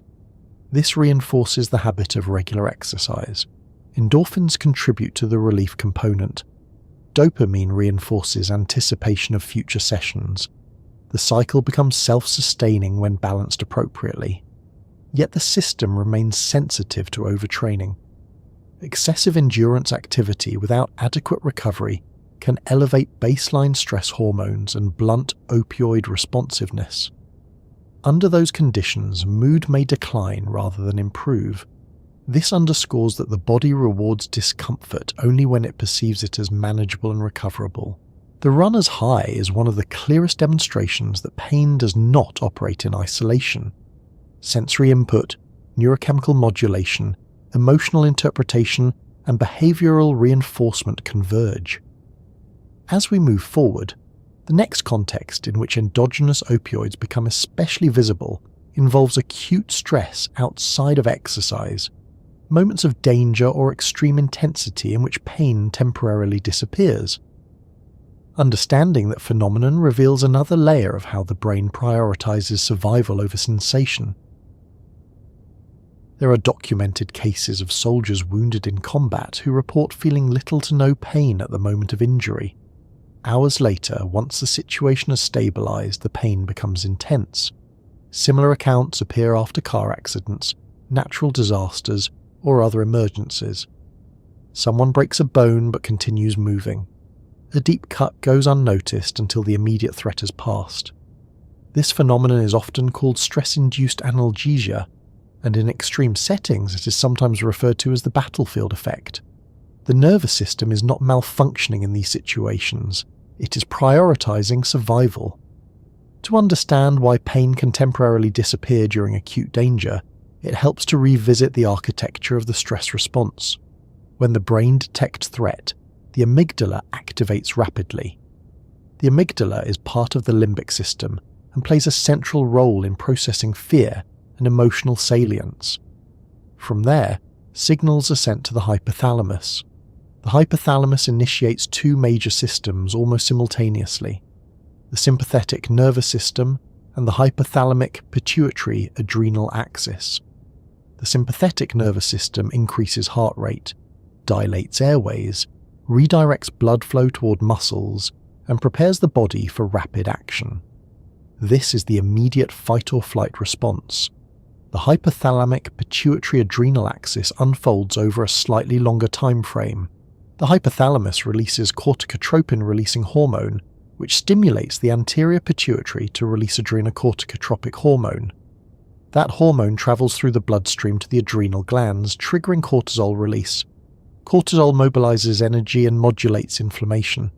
Parallel to these processes, the brain activates descending pain modulation pathways. The preaqueductal gray in the midbrain becomes highly active during acute stress. This region is densely populated with opioid receptors and plays a crucial role in coordinating defensive behavior. When activated, it sends signals to the rostral ventromedial medulla, which then projects down to the spinal cord. Neurons in these pathways release endogenous opioids, including endorphins and enkephalins. At the spinal level, these opioids bind to receptors on nociceptive neurons and interneurons, reducing the transmission of pain signals. This top-down suppression can be profound. In experimental settings, animals exposed to acute stresses show significantly increased pain thresholds. Blocking opioid receptors with naloxone reverses this analgesia, confirming the role of endogenous opioids. In humans, similar patterns appear. Studies involving exposure to intense but controlled stresses demonstrate temporary reductions in pain sensitivity. Imaging studies show increased activity in the periaqueductal gray and other pain-modulating regions during acute stress. The adaptive logic is straightforward. If an organism's under threat, immediate withdrawal from activity due to pain could reduce chances of survival. Temporarily dampening pain perception allows focus on escape, defense, or rescue. Importantly, This analgesia is selective and temporary.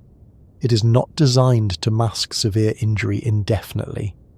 Once the acute stress diminishes, endogenous opioid levels decline and pain signals regain prominence.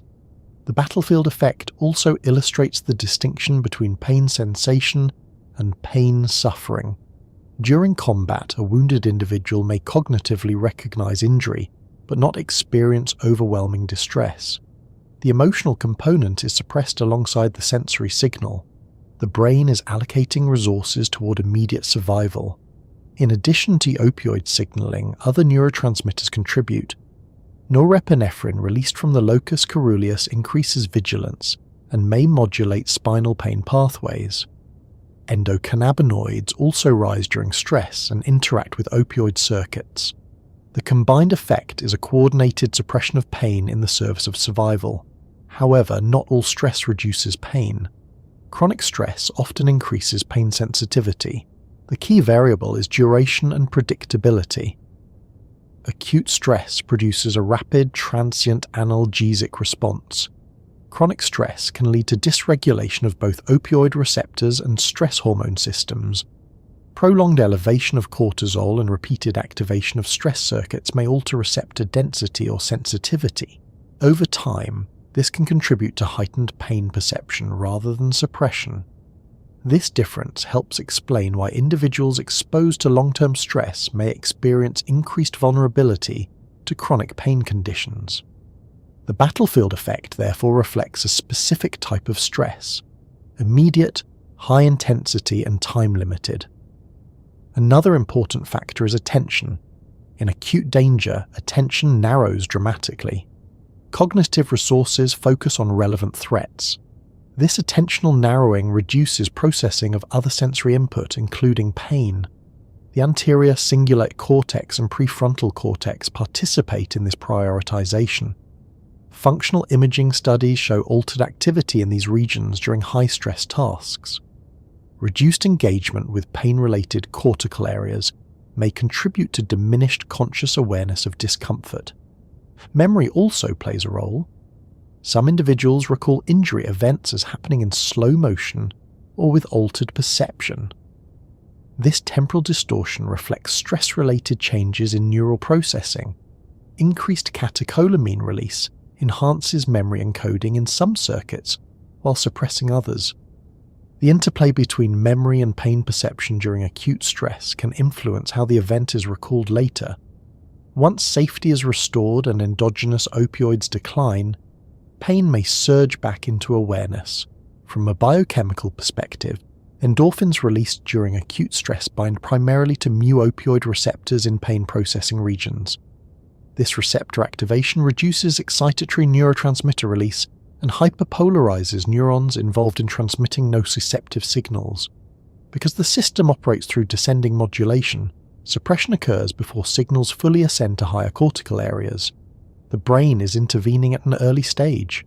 It is also worth noting that individuals vary in their stress-induced analgesic response. Genetic differences in opioid receptor genes may influence magnitude.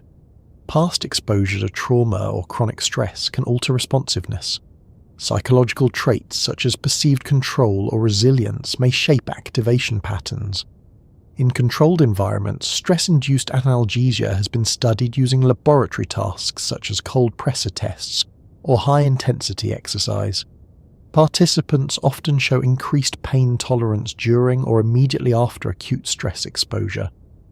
When opioid antagonists are administered, this effect diminishes, reinforcing the role of endogenous opioids. There is also an evolutionary dimension beyond immediate survival. Social species may need to suppress pain temporarily to protect offspring or group members. Endogenous opioid systems contribute to maternal caregiving behaviors and social bonding under stress. However, suppression of pain is not always beneficial. In military or emergency settings, individuals may continue operating on injured limbs, potentially worsening damage. The analgesic effect buys time but does not eliminate risk. In modern contexts, the battlefield effect can appear in less extreme situations. Athletes may not feel an injury until after competition ends. Emergency responders may operate effectively despite minor wounds, noticing them only later.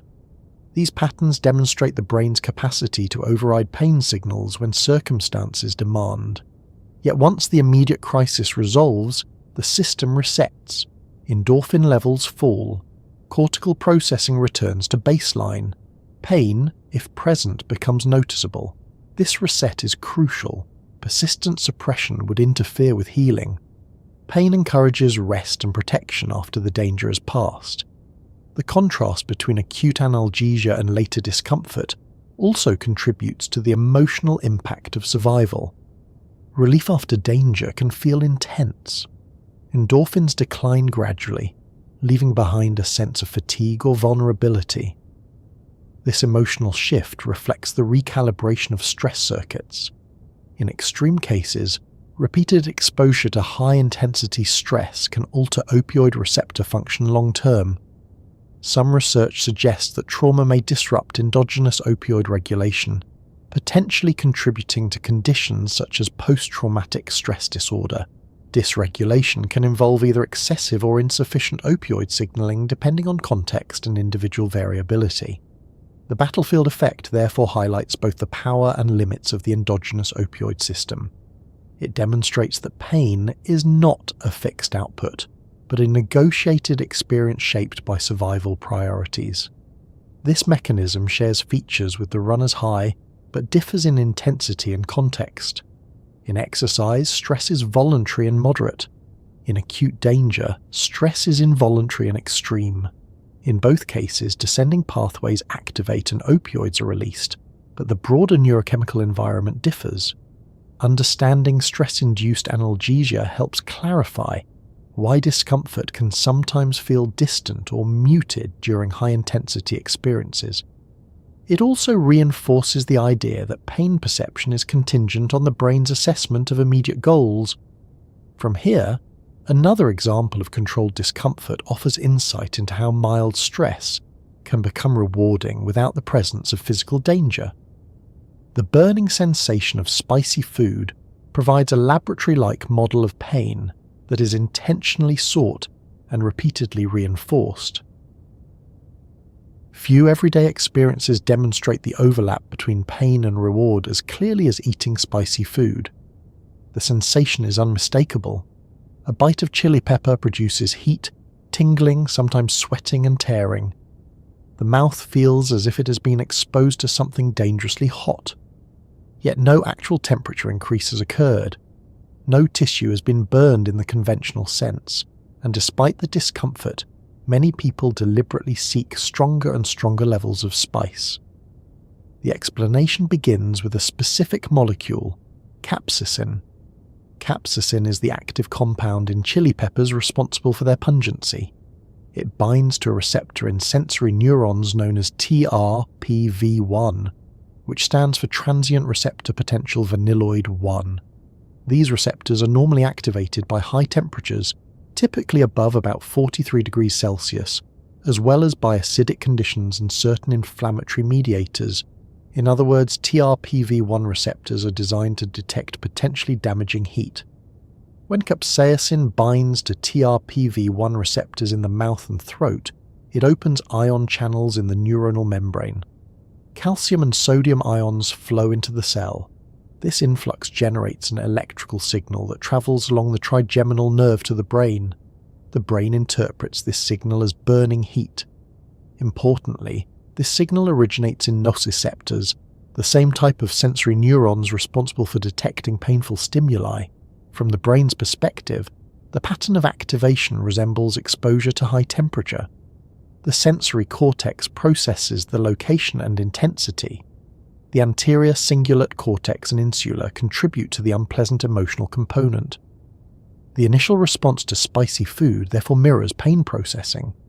In response to this perceived threat, the body activates protective mechanisms. Salivation increases to dilute the irritant. Blood vessels in the face may dilate, causing flushing. Sweating can occur as the body attempts to cool itself.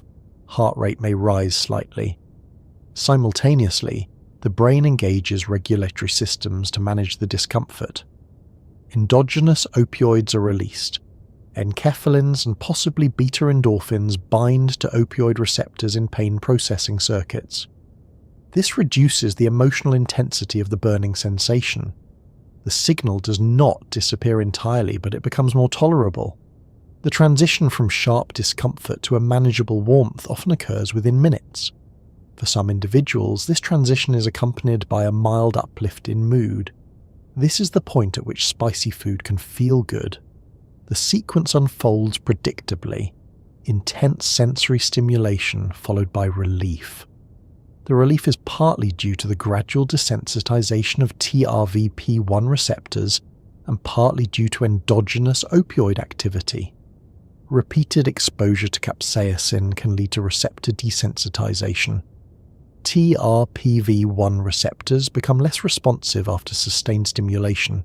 This means that the same concentration of capsaicin produces a weaker signal over time. Individuals who frequently consume spicy food often develop higher tolerance levels. Tolerance reflects both peripheral and central adaptation. At the peripheral level, repeated activation reduces receptor sensitivity.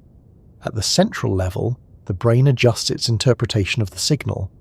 When the brain learns that capsaicin does not produce actual tissue damage in typical culinary contexts, it recalibrates the threat assessment.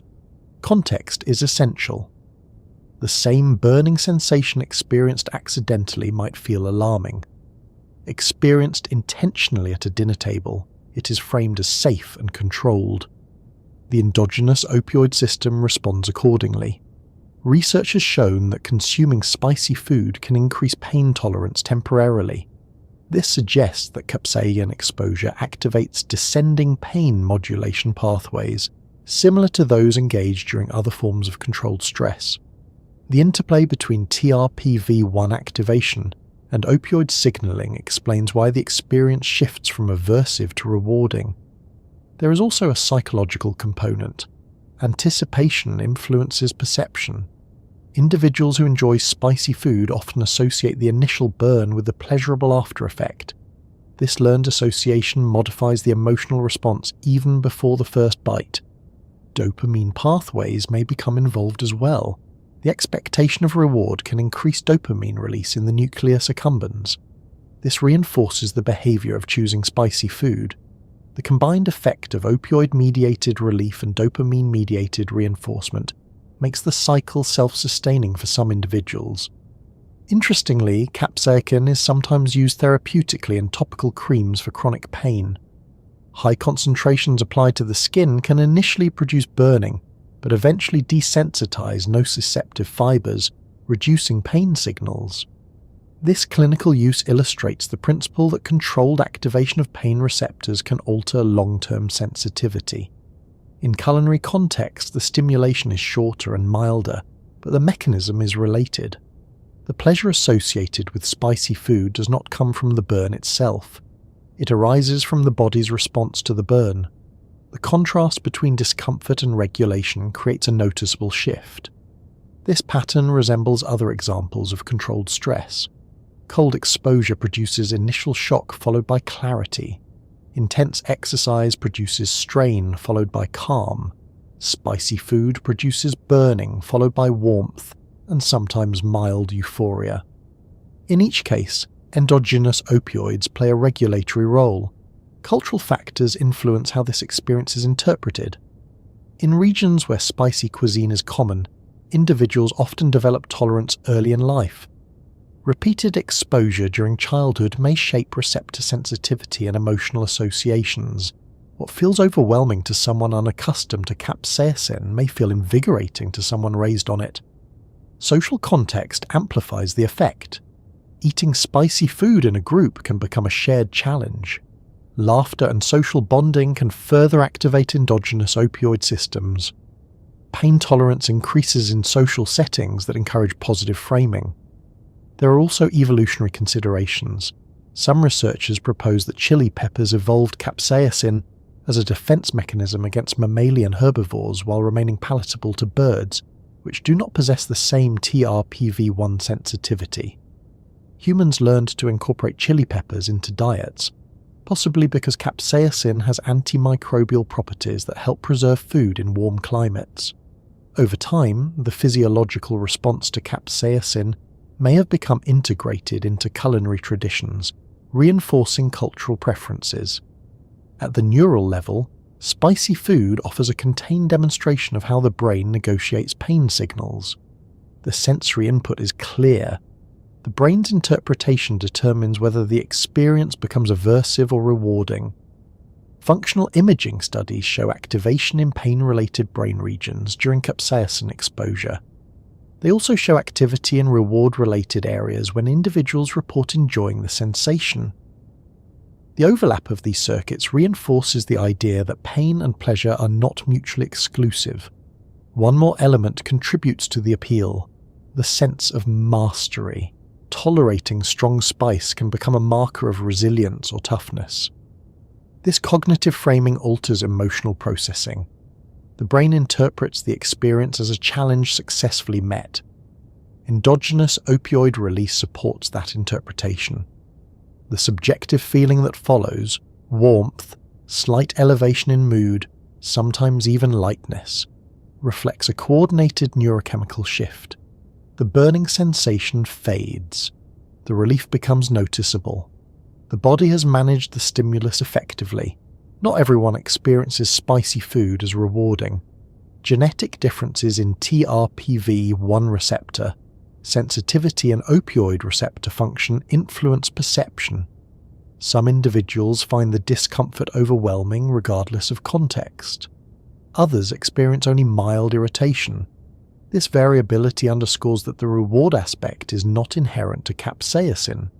It emerges from interaction between stimulus, neurobiology, learning, and expectation. The same mechanisms that allow spicy food to feel good also explain why certain individuals escalate their preference over time. As tolerance develops, higher concentrations are required to produce the same level of sensory stimulation and subsequent relief. This escalation is typically harmless in culinary ranges, but illustrates how adaptive systems recalibrate with repetition. Importantly, the endogenous opioid release associated with spicy food is modest and short-lived. It does not approach the intensity of pharmacological opioids. The body's regulatory systems remain intact. Spicy food demonstrates in a clear, repeatable way how controlled activation of pain receptors can lead to internal modulation that feels satisfying.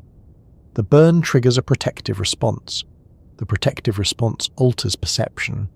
Relief is interpreted as reward.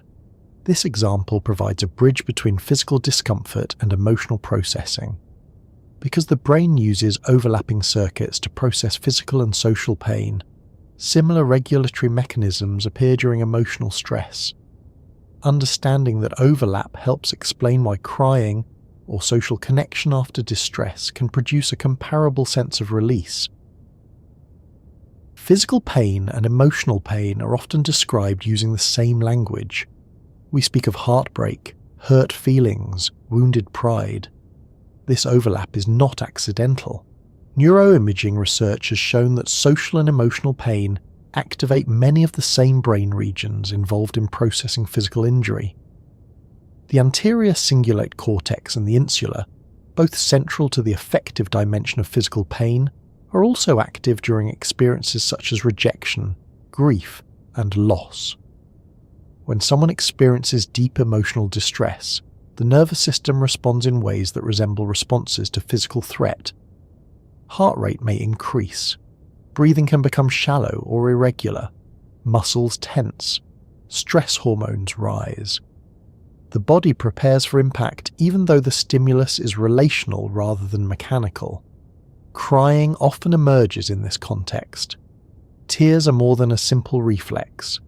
Humans produce 3 types of tears: basal tears that lubricate the eyes, reflex tears triggered by irritants such as smoke or onions, and emotional tears associated with psychological states. Emotional tears contain higher concentrations of certain hormones and proteins, including adrenocorticotropic hormone and prolactin. While the exact functional significance of these components is still debated, Their presence suggests that emotional crying is linked to broader physiological processes. During acute emotional stress, the hypothalamus activates the same stress pathways involved in physical threat. Cortisol levels rise. The sympathetic nervous system engages. At the same time, neural circuits processing social attachment and memory are active. The amygdala contributes to fear and sadness responses. The anterior cingulate cortex processes the distress associated with perceived loss or rejection. In many cases, crying occurs at the point where emotional intensity peaks. What happens next is crucial. After sustained crying, many individuals report feeling calmer, clearer, or lighter. The emotional problem has not necessarily resolved, but the internal tension decreases. One explanation involves endogenous opioid release. Emotional pain, like physical pain, can trigger descending modulation pathways. The same opioid receptors that regulate nociceptive signals in the spinal cord also exist in cortical and limbic regions. When endogenous opioids bind to these receptors, they reduce the emotional amplification of distress. Studies using opioid antagonists have shown that blocking mu-opioid receptors can intensify emotional responses to social rejection or loss. Conversely, endogenous opioid activity appears to buffer these responses. This buffering may underlie the sense of release that follows crying. The sequence mirrors patterns seen in other forms of controlled discomfort. Emotional stress builds. Physiological arousal increases. Tears emerge. Breathing shifts. Endogenous opioids and possibly endocannabinoids are released. Parasympathetic activity rises during recovery. The body transitions from high arousal toward regulation. The relief is not purely psychological. It reflects measurable changes in neural signaling. Another important component is vagal activation. Crying often involves deep, irregular breathing patterns followed by longer exhalations. Prolonged exhalation stimulates the vagus nerve, which enhances parasympathetic activity. Increased parasympathetic tone slows heart rate and promotes calm. This autonomic shift complements opioid-mediated dampening of emotional distress. Social context also matters. Crying in the presence of a supportive individual can enhance the regulatory effect. Physical touch, vocal reassurance, and empathetic eye contact activate attachment circuits. Oxytocin release may occur alongside endogenous opioid activity. Together, these systems promote bonding and safety. In this way, tears serve both internal regulation and social communication. From an evolutionary perspective, visible signs of distress could signal a need for support. Group members responding with care would strengthen social cohesion. A neurochemical system that reduces distress once support is received would reinforce this adaptive behavior. Emotional crying therefore appears to be integrated into social survival mechanisms. It is also worth noting that not all crying produces relief. In situations of chronic stress, repeated emotional activation without adequate support can exhaust regulatory systems. Individuals experiencing prolonged grief or depression may not feel significant relief after crying episodes. In such cases, opioid system dysregulation or altered stress hormone patterns may contribute. Research suggests that endogenous opioid function can vary in mood disorders. Some studies indicate reduced opioid receptor binding potential in certain brain regions among individuals with depression. This alteration could affect how emotional pain is regulated. The interplay between emotional pain and opioid signaling becomes especially clear in social rejection studies. Participants exposed to simulated social exclusion show increased activity in the anterior cingulate cortex and insula. In parallel, endogenous opioid release increases in some individuals, possibly buffering the experience. Those with stronger opioid responses often report less distress. Genetic variation in opioid receptor genes may influence sensitivity to social pain. Certain polymorphisms are associated with heightened emotional responses to rejection. These differences highlight how the opioid system extends beyond physical pain modulation into complex social behavior. The overlap between physical and emotional pain circuits explains why both types of discomfort can respond to similar regulatory mechanisms. Even laughter intersects with this system.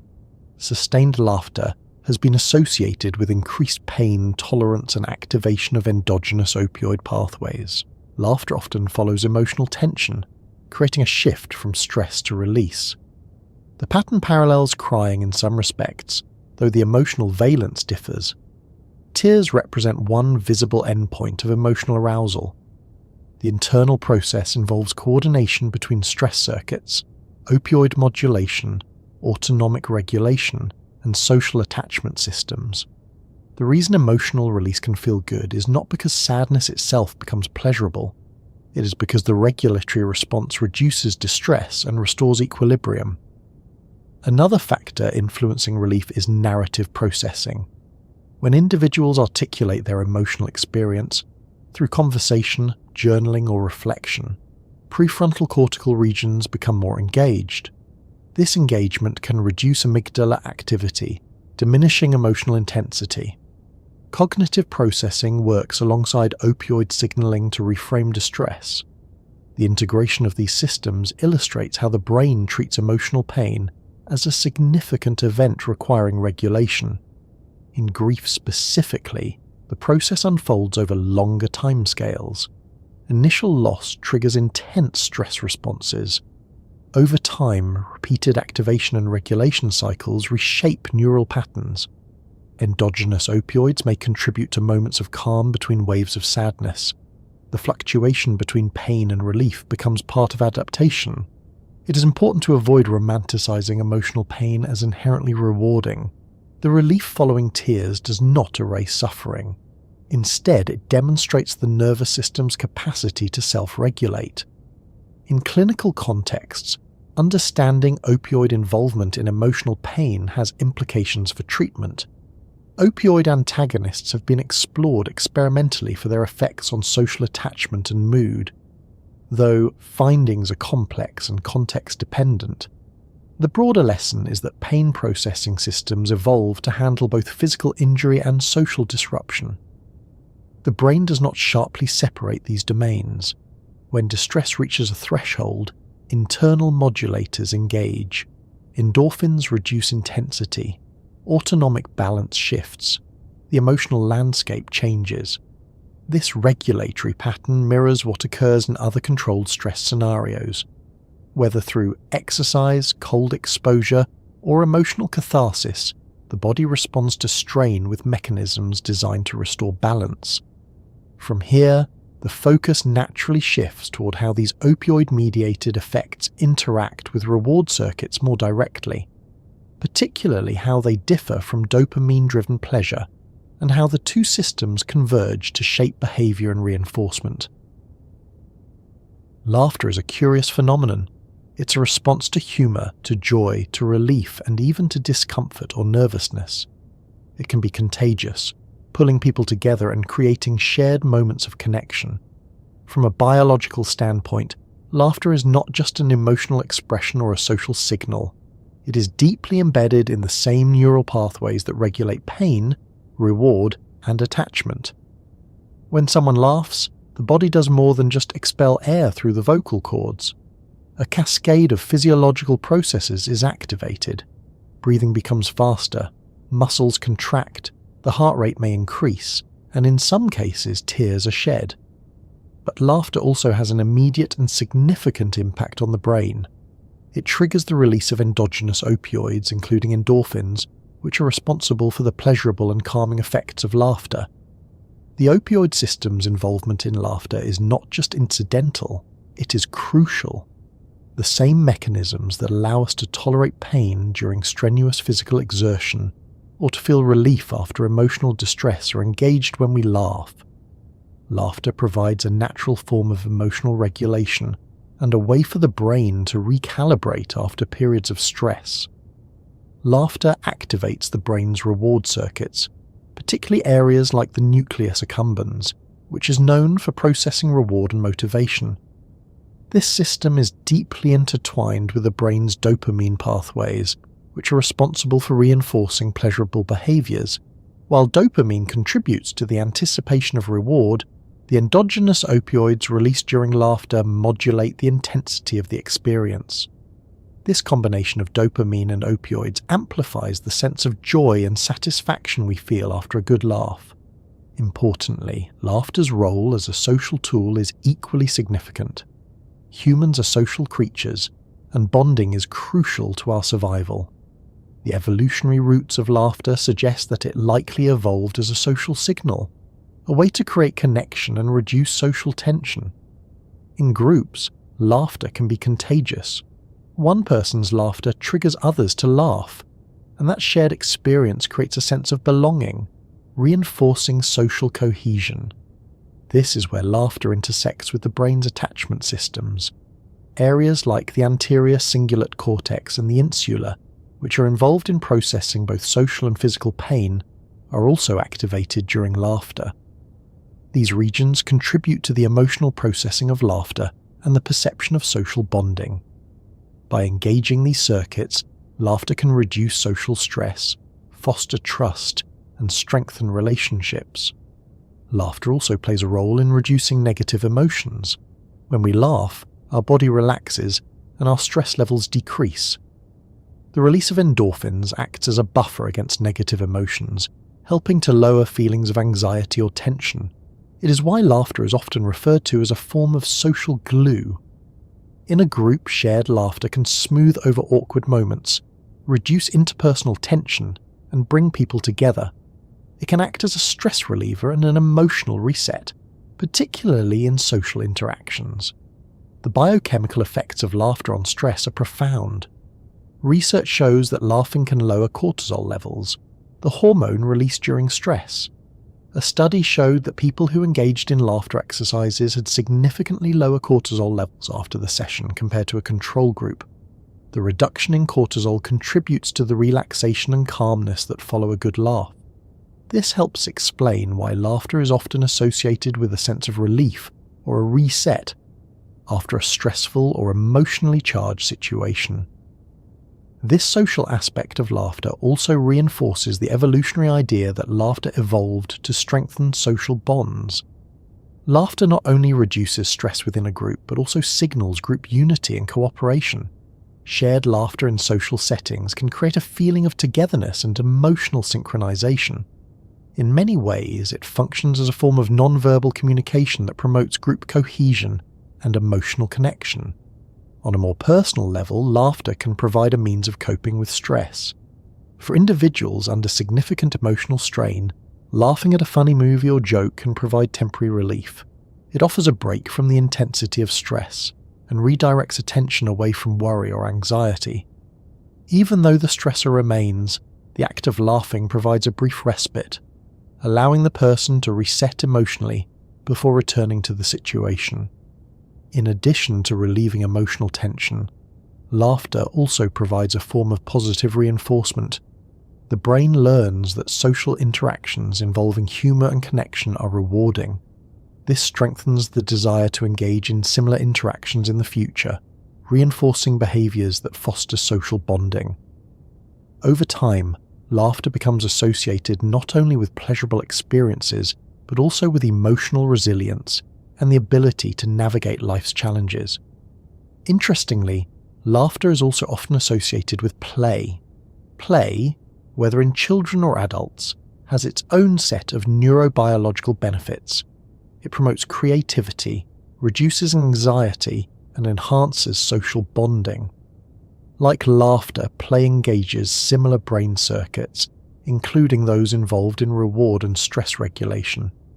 The fact that laughter is such an essential part of play highlights its role in helping individuals and groups manage emotional tension and increase resilience. While laughter is commonly seen as a spontaneous reaction to humor or joy, its deeper neurobiological function is a key part of why it is so vital to social and emotional health. It acts as a natural form of emotional regulation, helping individuals cope with both physical and emotional stress. Through the release of endorphins and other neurochemicals, laughter creates a sense of well-being and relief that contributes to both personal and social resilience. laughter also shows how deeply our social nature is connected to our neurobiology. The same mechanisms that allow us to experience joy, reduce stress, and form connections are all rooted in the body's ability to regulate pain, pleasure, and emotional distress. The shared experience of laughter creates a sense of connection between people, reinforcing the importance of social bonds for psychological well-being. From an evolutionary perspective, laughter may have served as a bonding mechanism that encouraged cooperation and mutual support, which are essential for survival.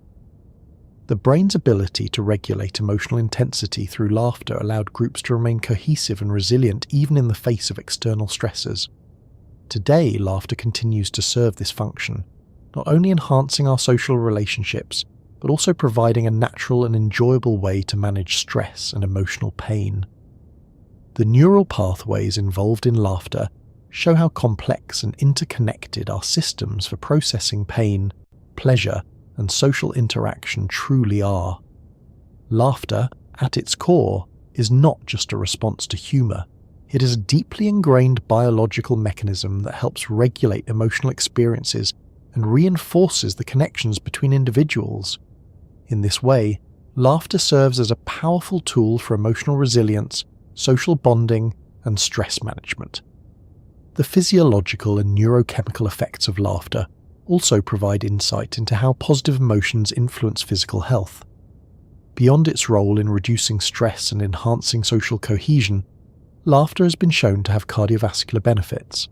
Studies suggest that laughter improves blood flow, increases oxygen intake, and may even enhance immune function. These effects reinforce the idea that laughter is not just a psychological experience, but a holistic, body-wide process that contributes to overall health. Laughter and bonding are intricately connected. The social benefits of laughter are clear as they foster trust, cooperation, and shared emotional experiences. In this way, laughter is not just a personal experience, but a social tool that brings people together, helping them navigate life's challenges with greater ease and connection. The neurobiology of laughter underscores its importance not only for personal well-being, but also for strengthening the social fabric that supports us all. Tattoos and piercings are often seen as expressions of personal identity, art, and culture. But what happens in the body when we undergo these forms of body modification, particularly when pain is involved? Tattoos, piercings, and other forms of ritualized pain have been practiced by cultures for centuries, from rites of passage to spiritual experiences, and even to signify membership within a group. Beyond aesthetics or tradition, the experience of pain during body modification plays a central role in shaping the psychological and neurobiological experience. The question is, why do people willingly undergo painful processes, and why can some even find these experiences rewarding? Pain, particularly when controlled, can be transformative. It is essential to understand that pain and pleasure are not strictly opposites. In fact, they are often intertwined within the same neural circuits. The body and brain, while reacting to discomfort, also activate systems that mediate reward, emotional processing, and even bonding. This dual process is central to understanding why many people find tattoos and piercings pleasurable or even euphoric despite the pain they cause. The physiology of pain during tattoos and piercings. When you get a tattoo or piercing, a needle or other instrument breaks the skin surface. In the case of tattoos, ink is deposited into the dermal layer of the skin, which is deeper than the outermost layer, the epidermis. This process activates nociceptors, the sensory receptors responsible for detecting pain. These receptors send signals through the peripheral nervous system to the spinal cord, and then to the brain for interpretation. The pain associated with tattoos and piercings is not a simple, momentary sting. In the case of tattoos, the repetitive motion of the needle puncturing the skin, thousands of times in one sitting, creates a sustained sensory input. This prolonged pain can trigger several responses in the body, including the release of stress hormones such as cortisol, adrenaline, and endorphins. Interestingly, the body's response to these forms of pain can vary. Some people report only mild discomfort, while others find the experience extremely painful. This variation is influenced by several factors, including an individual's pain threshold, the placement of the tattoo or piercing, and even their emotional state during the procedure. Despite the fact that the procedure is inherently painful, the overall experience is often described as rewarding. Why does the body react in this way? The answer lies in the way the brain processes pain, pleasure, and reward. The role of endorphins in the opioid system. The body's endogenous opioid system plays a key role in modulating pain and generating the feelings of relief or pleasure that can follow a painful experience. When the pain of a tattoo or piercing reaches a certain threshold, the body releases endorphins, the body's natural painkillers. Endorphins bind to opioid receptors in the brain and spinal cord, reducing the perception of pain and providing a sense of relief. This process is not limited to tattooing or piercing. It is common in many forms of controlled stress. For example, endurance athletes often report a sense of euphoria or relief after pushing through physical pain. The same mechanism is at work. Pain triggers the release of endorphins, which dampen the pain and induce positive feelings. This is where the experience of pleasure from pain comes into play. The discomfort of a tattoo or piercing might be sharp initially, but once the body begins releasing endorphins, the sensation changes. The pain becomes more tolerable, and the individual may begin to experience a sense of calm or even a mild high. Some people even report a flow state during the procedure, where the pain seems to fade into the background as they become absorbed in the process. This shift in perception is also influenced by psychological factors. For many people, the anticipation of the pain is often worse than the pain itself. The focus on the process, whether it's the artistic creation of a tattoo or the emotional significance of the piercing, can overshadow the discomfort. Moreover, the endorphins released during the procedure can create an emotional release that may feel deeply satisfying. Psychological and social factors. The psychological and social dimensions of tattoos and piercings also play a significant role in the experience of pain. Body modification, especially in cultures where it has ritualistic significance, is often deeply tied to concepts of identity, belonging, and resilience. In many societies, enduring pain for the sake of a tattoo or piercing is seen as a rite of passage, a mark of strength or personal transformation. For example, some cultures use tattooing or scarification as part of rites of passage into adulthood, or to signify membership within a group. The pain involved in these rituals is often not just endured but celebrated, as it marks the individual's transition or acceptance into a new social role. This cultural framing of pain can change the emotional experience of the procedure. Pain, in this context, is not something to avoid, but something that affirms one's identity and place within a community. This collective aspect of body modification enhances the experience of pain, especially in social contexts. The act of getting a tattoo or piercing often involves a sense of community. People may share stories, exchange experiences, or bond over the shared moment of enduring the procedure.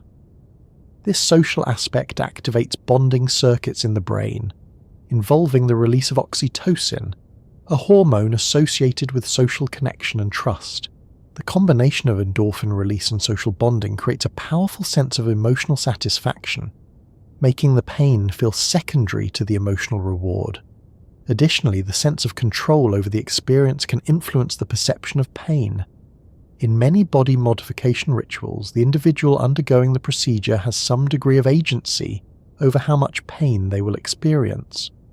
This perceived control can reduce anxiety and stress, allowing the individual to endure pain more comfortably. The act of choosing to undergo body modification voluntarily and with intention transforms pain into a meaningful experience rather than something to be avoided. Ritual pain as a tool for personal growth. Beyond the social and cultural aspects, ritualized pain also plays a role in personal growth and self-discovery. Many individuals undergo tattoos and piercings as a way to mark a significant event in their lives, to signify personal change, or to symbolize overcoming adversity. The pain associated with these procedures can serve as a reminder of the individual's ability to face discomfort and emerge stronger. In this context, pain becomes a metaphor for resilience.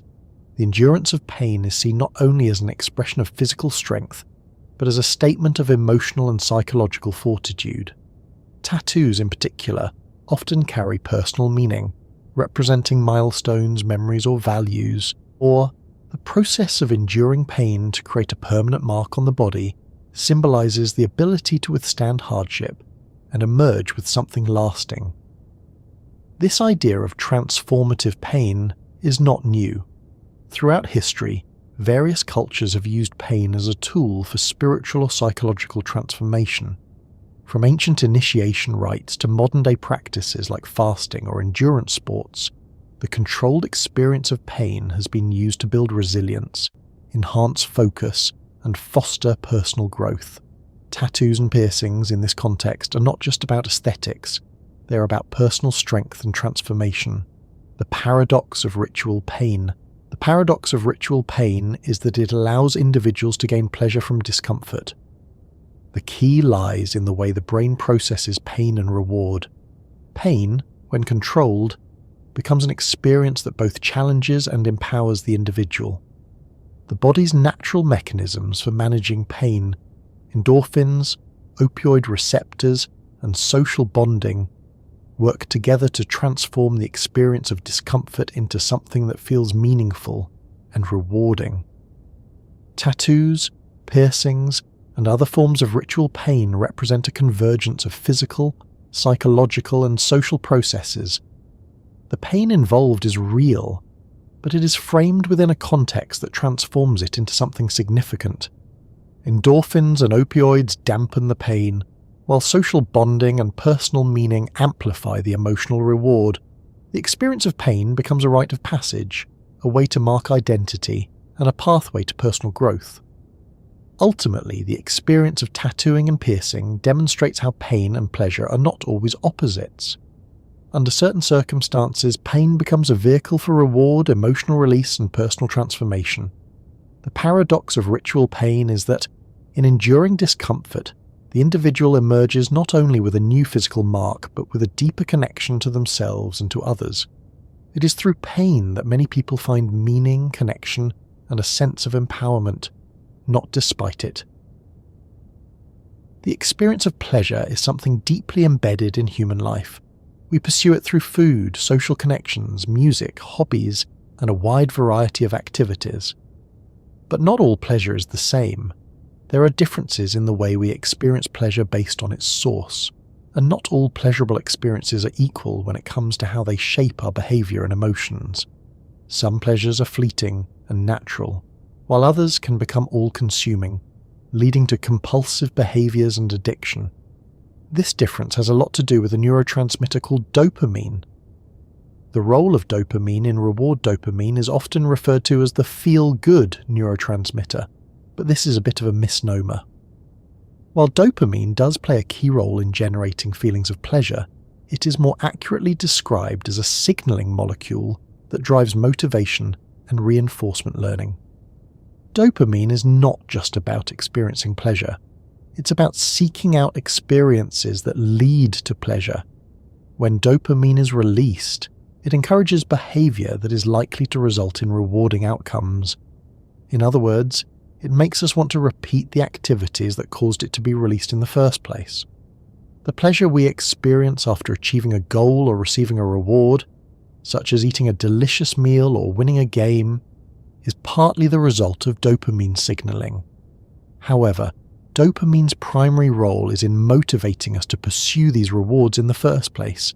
The release of dopamine occurs in various regions of the brain, but it is most strongly associated with the mesolimbic dopamine pathway, which includes the nucleus accumbens, a central part of the brain's reward system, and the ventral tegmental area, VTA, which sends dopamine signals to other brain regions involved in motivation, emotion, and pleasure. When you engage in an activity you find rewarding, Dopamine floods these areas, reinforcing the behavior that led to the pleasurable outcome.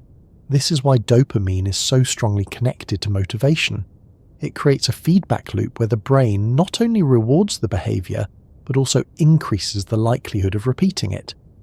The more rewarding something feels, the more likely we are to want to pursue it again. The difference between natural pleasure and dopamine-driven reward. Natural everyday pleasures, like eating, exercising, or socializing, typically activate the brain's reward systems in a balanced and controlled way. After a satisfying meal, for instance, you feel pleasure, and your brain releases a moderate amount of dopamine. The pleasure associated with the food reinforces the desire to eat again, but the experience doesn't overwhelm you. It doesn't dominate your thoughts or behavior long term. However, some pleasurable experiences can result in the brain's reward system becoming overstimulated. This happens with substances like drugs, alcohol, and even behaviors like gambling or certain forms of compulsive eating. These activities cause a sharp and intense release of dopamine, much more than natural rewards do. This excess dopamine release leads to a powerful reinforcement of the behavior. The brain becomes conditioned to seek the intense high again and again, and this craving can grow stronger over time. Dopamine and addiction. Addiction is fundamentally tied to the way the brain's dopamine system reacts to certain substances and behaviors. When you repeatedly engage in behaviors that overstimulate dopamine release, your brain's reward system starts to adapt. It becomes less sensitive to dopamine, a phenomenon known as dopamine receptor downregulation. With this desensitization, the same level of dopamine release no longer results in the same feeling of pleasure. Over time, you may need to engage in the behavior more frequently or in higher doses to achieve the same high. This is the hallmark of addiction, a vicious cycle where the individual seeks out the pleasurable behavior more and more, but the rewards are diminishing, leading to an increased drive for the behavior and a constant chase for that elusive feeling of satisfaction. In addition to downregulation of dopamine receptors, addiction also involves changes in the brain's reward circuitry. The prefrontal cortex, which is responsible for decision-making, impulse control, and regulating behavior, becomes less effective in managing the desire to engage in addictive behaviors. This leads to impulsivity and compulsive behavior, where the individual may continue seeking the addictive behavior even in the face of negative consequences. The neurological process at play is a form of hijacking the natural reward system. Normally, when you achieve a goal or receive a reward, dopamine release signals that it was worth pursuing. However, with addiction, the excessive release of dopamine creates a pattern of reinforcement that overrides the brain's usual regulation. This makes it harder to experience pleasure from more natural, healthier activities, leaving the addicted individual focused primarily on the substance or behavior that gives them the greatest dopamine spike. Dopamine and pleasure in everyday life. The relationship between dopamine and pleasure is not all about addiction. In fact, dopamine is essential for motivating healthy and rewarding behaviors. The difference lies in the scale and context of the dopamine release. In everyday life, dopamine helps us engage with the world in a rewarding and motivating way. When we experience natural pleasures, like eating a good meal, exercising, or achieving a goal, dopamine is released in a balanced way that reinforces the positive behaviors without overwhelming the brain systems. These experiences often come with a sense of satisfaction and fulfillment, but they don't lead to an overwhelming craving or compulsion to repeat the behavior. This natural dopamine release creates a cycle of motivation that helps guide us through life. It motivates us to pursue goals, engage in healthy behaviors, and maintain social bonds. But it does so in a way that keeps us in balance. The key to understanding the difference between pleasurable experiences and addiction is recognizing that healthy pleasures, those rooted in everyday activities, tend to activate the dopamine system in a way that supports well-being, learning, and adaptation. On the other hand, addictive substances or behaviors flood the system with dopamine, pushing it beyond its normal regulatory capacity and altering how the brain processes rewards. Over time, This overstimulation leads to a breakdown of the brain's ability to regulate pleasure, reinforcing the compulsion to repeat the addictive behavior. Why some pleasures are addictive and others aren't. The difference between naturally rewarding experiences and addictive behaviors can be understood in part by looking at dopamine's role in expectation. When we anticipate a reward, dopamine is released in the brain, but the amount of dopamine is not the same as when we actually receive the reward. This anticipation, which occurs before the pleasurable experience itself, plays a crucial role in addiction. When individuals engage in addictive behaviors, the brain releases dopamine not only in response to the behavior, but in anticipation of the reward. The anticipation alone, when tied to addiction, can become a powerful motivator, driving people to repeat the behavior to experience that dopamine release. This is often why individuals who are addicted to substances like cocaine or gambling may begin the cycle with a craving or anticipation of pleasure even before they have access to the substance or activity itself. The rush of dopamine in anticipation of the high becomes the primary driver. In contrast, everyday pleasures tend to be associated with a more moderate and balanced release of dopamine, triggered by both the behavior and the reward itself. The expectation of a moderate pleasure, like enjoying a cup of coffee or spending time with friends, doesn't create the same intense craving or compulsive behavior. The brain experiences satisfaction from these moderate rewards without the overstimulation that leads to addiction. The dopamine balance, seeking pleasure, avoiding excess. In understanding dopamine's role in pleasure and addiction, it becomes clear that the brain's reward system thrives on balance. Healthy behaviors such as exercise, social connection, and eating nutritious food release dopamine in a way that enhances life satisfaction and motivates further healthy behavior. However, when dopamine release is excessively stimulated through drug use or other addictive behaviors, it can disrupt this balance and lead to negative consequences. The key difference between pleasure and addiction lies in the way the brain processes reward. Dopamine is essential for reinforcing behavior, but it can also be the root of compulsive and addictive cycles if it is overstimulated. The natural pleasures of life provide a healthier, more sustainable dopamine release, reinforcing positive behaviors and leading to long-term satisfaction. Addiction, by contrast, represents an overstimulation of this system, where the brain is trapped in a cycle of craving and reward, leading to compulsive behavior and the erosion of balance. Recognizing this distinction offers a way to understand how to cultivate pleasure in a healthy way, while avoiding the pitfalls of addiction. By seeking out experiences that release dopamine in a balanced and controlled way, we can enhance our motivation, satisfaction, and well-being without falling into the excesses that lead to destructive behaviors. Understanding the dopamine difference helps us navigate the fine line between healthy pleasure-seeking and the risks of addiction, emphasizing the importance of moderation, self-regulation, and a mindful approach to what truly brings us joy. Relief is often associated with positive emotions like relaxation, calm, or even joy. It's the soothing experience after a stressful day, the easing of pain after a difficult injury, or the emotional release after an intense period of anxiety. But there is a darker side to relief, especially when the systems that generate it become hijacked or disrupted. At its core, relief serves a vital purpose. It resets the body and mind after stress, returning the system to a state of homeostasis. When we experience discomfort, whether physical or emotional, the body reacts by activating systems that help mitigate pain, reduce stress, and restore balance. This can involve the release of stress hormones like cortisol, which prepare the body to handle immediate challenges, and then, once the threat subsides, the release of endogenous opioids like endorphins that provide a sense of calm and recovery.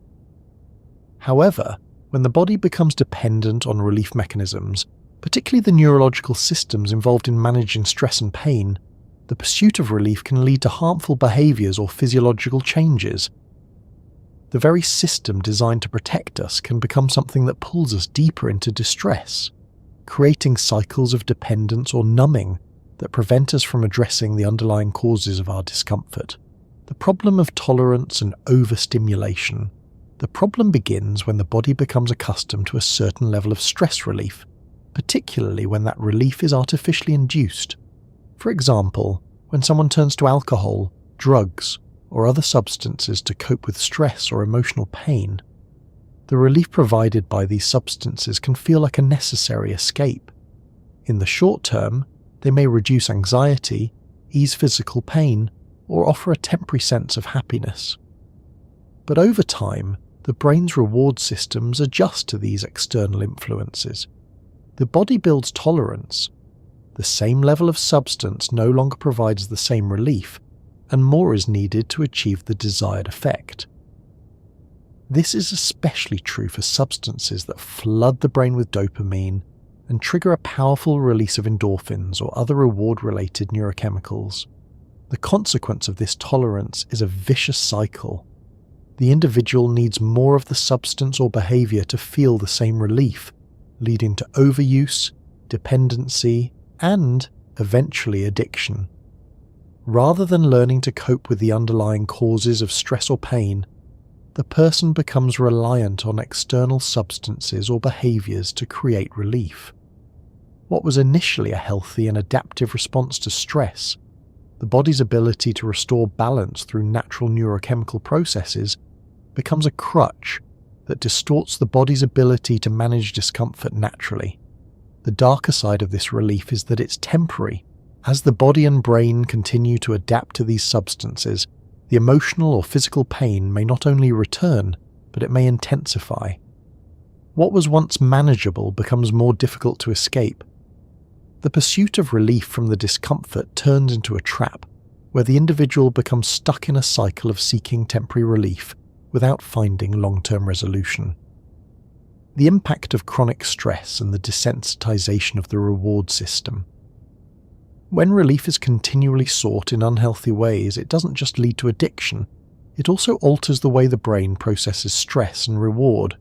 Chronic stress, whether from a difficult life situation, an unresolved trauma, or the repeated use of substances for relief, can lead to changes in the brain's reward system. Over time, the brain becomes desensitized to natural rewards and pleasure, making everyday experiences feel dull or unfulfilling. This desensitization happens because the reward system, particularly the dopamine and opioid systems, is repeatedly overstimulated. The natural release of dopamine and endorphins becomes less effective at generating pleasure. This can cause the individual to seek even more intense forms of relief, whether that's through higher doses of a substance, more extreme behaviors, or constant distractions. This phenomenon is often seen in cases of substance abuse or compulsive behaviors. The initial pleasurable experience fades, and the brain begins to crave stronger stimuli. What was once a healthy system of regulating stress and pain becomes hijacked, leading to a dysregulated reward system that no longer responds appropriately to natural stimuli. In this way, relief becomes not a sign of recovery, but a signal of deeper imbalance. Emotional numbing and the disconnect from genuine healing. There's also a psychological component to the dark side of relief. When someone is trapped in a cycle of seeking relief from pain or discomfort, it can lead to emotional numbing. This happens when individuals use substances or behaviors to block out difficult feelings. While this numbing may provide temporary respite, it also prevents individuals from processing and resolving the emotional or psychological issues that are contributing to their distress. Emotional numbing is often a defense mechanism.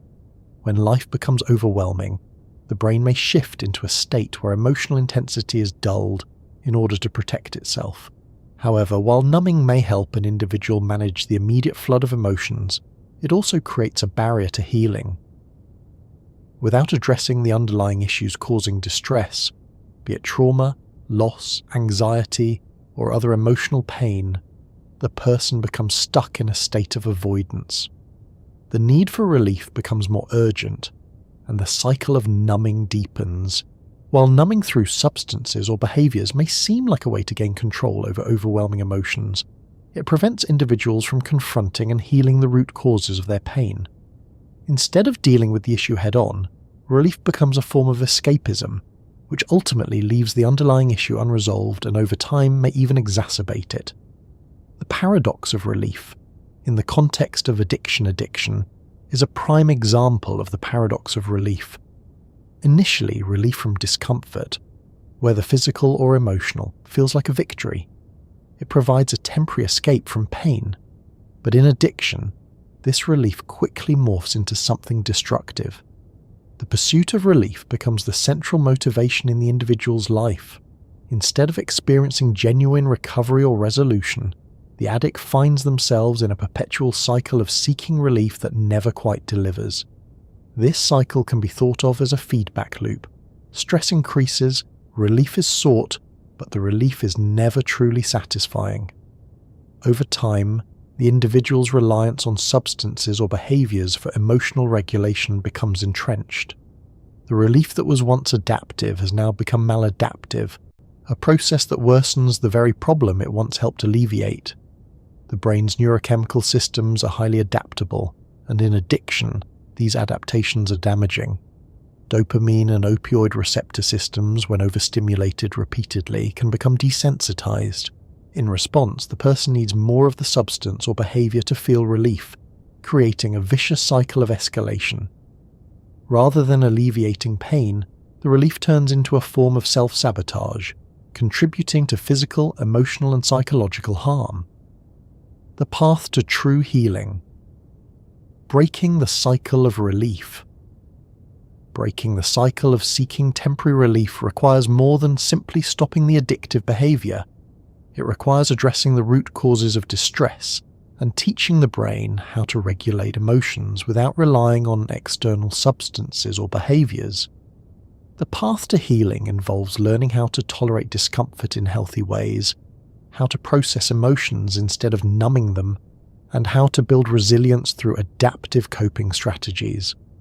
Therapeutic approaches such as cognitive behavioral therapy, CBT, and mindfulness-based stress reduction, MBSR, are often used to help individuals reframe their relationship with pain and relief. These approaches focus on emotional regulation, developing tolerance for discomfort, and cultivating self-awareness. Rather than seeking relief from pain, individuals are taught to approach their emotions directly, allowing them to process and understand them in a way that promotes true healing. In some cases, medications that regulate neurotransmitter systems, such as antidepressants or anti-anxiety drugs, may be used as part of the healing process. These medications help restore balance to the brain's neurochemistry, allowing individuals to better manage stress and emotional pain without becoming dependent on substances or harmful behaviours for relief. The key to breaking the cycle of unhealthy relief is not to eliminate all pain. Pain is a natural and necessary part of life. Instead, it is about learning how to manage pain in a way that promotes growth, healing, and resilience. By developing healthier coping mechanisms and understanding the underlying causes of distress, individuals can begin to move away from the temporary, destructive relief that addiction offers and find true healing. Conclusion: embracing balanced relief. While the body's natural relief mechanisms, such as the release of endorphins and the activation of the opioid system, are essential for recovery and emotional regulation, the dark side of relief occurs when these systems are overstimulated or hijacked. Addiction, emotional numbing, and chronic reliance on external sources of relief can lead to cycles of self-sabotage and deeper emotional distress. True healing comes from understanding the complexities of relief and finding healthier ways to cope with discomfort and stress. It is only by breaking free from the need for constant external relief that we can achieve lasting emotional well-being and resilience. Chronic pain is one of the most challenging medical conditions to treat, and it presents a paradoxical relationship with the body's pain regulation systems. Unlike acute pain, which serves as a warning signal to protect the body from harm, chronic pain lingers beyond the normal healing process. It becomes a persistent, self-perpetuating condition that resists the body's usual mechanisms for pain modulation. The systems designed to protect and restore balance in the body, including the opioid system, stress response pathways, and neural feedback loops, become dysregulated, leading to a broken feedback loop that keeps the pain alive long after the initial injury or illness has healed. What is chronic pain? Chronic pain is typically defined as pain that persists for at least 3 months, well beyond the normal healing time for most injuries. It can be caused by a range of conditions, including osteoarthritis, fibromyalgia, nerve damage, back pain, and conditions like migraines. Unlike acute pain, which serves a clear protective function, chronic pain often doesn't correlate with any obvious injury or damage. In fact, in many cases the original injury may have healed, yet the pain persists. This enduring pain is not simply an overactive sensation, it involves complex changes in the nervous system. Chronic pain often involves a phenomenon known as central sensitization, where the nervous system becomes hyper-responsive to stimuli. Pain signals are amplified, and the body becomes more sensitive to sensations that wouldn't normally cause discomfort. At the neurological level, chronic pain can alter the way the brain processes pain signals. Neurons in the spinal cord and brain become more excitable, and the pathways that carry pain signals to the brain become stronger. As a result, even minor stimuli, like a gentle touch or a slight temperature change, can trigger significant pain, leading to a cycle of distress. The broken feedback loop. The broken feedback loop that characterizes chronic pain occurs when the normal pain regulation mechanisms of the body, such as the endogenous opioid system, fail to function properly. Under normal conditions, pain signals are processed in the brain and spinal cord, and the body responds by releasing endorphins and other neurochemicals to dampen the intensity of the pain. This is part of the body's natural feedback system to manage and control pain. However, in chronic pain, this feedback system becomes disrupted. Instead of the pain signals being dampened, they are amplified. The body's usual mechanisms for controlling pain, including the opioid system, become less effective, and the body begins to produce fewer natural painkillers. This results in a feedback loop where pain causes increased sensitivity, which in turn results in more pain. This loop reinforces itself, and the experience of pain becomes ingrained, making it harder for the brain and body to break free from the cycle. The key to understanding this feedback loop lies in the way the brain and spinal cord process pain signals. The descending pain modulation system, which is responsible for inhibiting pain at the spinal level, becomes less effective in chronic pain. Normally, when pain signals travel from the periphery, such as from an injured ankle or back, they encounter a series of inhibitory mechanisms that reduce the intensity of the pain as it ascends to the brain. This is where the endogenous opioid system, including endorphins, plays a crucial role. But in chronic pain, these inhibitory systems become less responsive, allowing pain signals to reach the brain without being suppressed. Central sensitization and neural plasticity. Central sensitization is one of the most important aspects of chronic pain. It occurs when the nervous system becomes wired to perceive pain more intensely, even in the absence of a clear physical injury. This process is driven by neural plasticity, the ability of neurons to change and adapt in response to repeated stimulation. In the case of chronic pain, neurons in the spinal cord and brain become more responsive to pain signals, even in areas of the body that were not originally affected. This process is often triggered by prolonged or intense pain experiences. Over time, the nervous system learns to interpret non-painful stimuli as painful, resulting in the amplification of pain. This is why someone with chronic pain may feel pain from a light touch, or experience heightened sensitivity in areas that were not initially injured. The sensory pathways have become hyperreactive, making it difficult for the body to differentiate between harmful and non-harmful stimuli. Furthermore, chronic pain leads to changes in brain structure.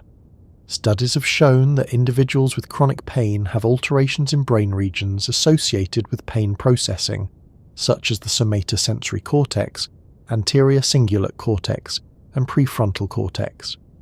These changes contribute to the persistence of pain, making it a more entrenched experience that is harder to modify or regulate. The role of stress in chronic pain. Stress is another key player in the development and maintenance of chronic pain. When the body experiences stress, it releases hormones like cortisol and adrenaline that prepare it for fight or flight responses. In the short term, stress is adaptive. It helps the body respond to danger. But when stress becomes chronic, as it often does in people with long-term pain, it can exacerbate pain and contribute to the breakdown of the pain regulation system. Stress can also activate the sympathetic nervous system, which increases muscle tension, heart rate, and blood pressure. This heightened arousal state makes it more difficult for the body to relax, leading to increased pain perception. In chronic pain conditions like fibromyalgia or tension headaches, stress often triggers or worsens the pain. Over time, this chronic stress response contributes to the breakdown of the body's natural feedback loops for pain regulation. Moreover, stress can interfere with the production of endogenous opioids. Chronic stress often leads to dysregulation of the hypothalamic pituitary adrenal HPA axis, the system that controls the release of cortisol and other stress hormones. The resulting hormonal imbalances can reduce the effectiveness of the body's natural pain-relieving mechanisms, making the pain feel more intense and harder to manage.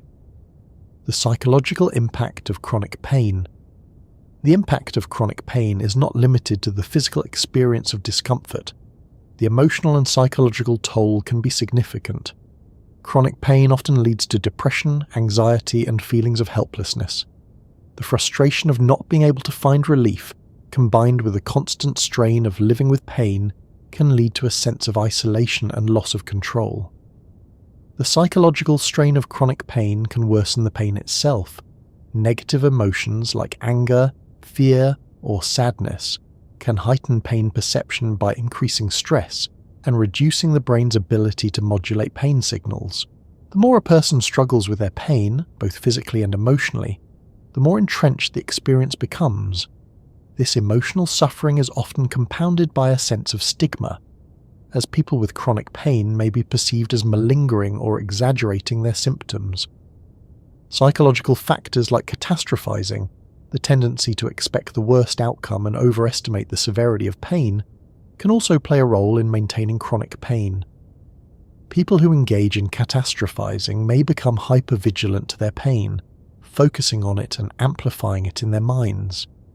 This can lead to a cycle of increased pain perception, emotional distress, and a sense of helplessness. Treatment challenges. Breaking the cycle.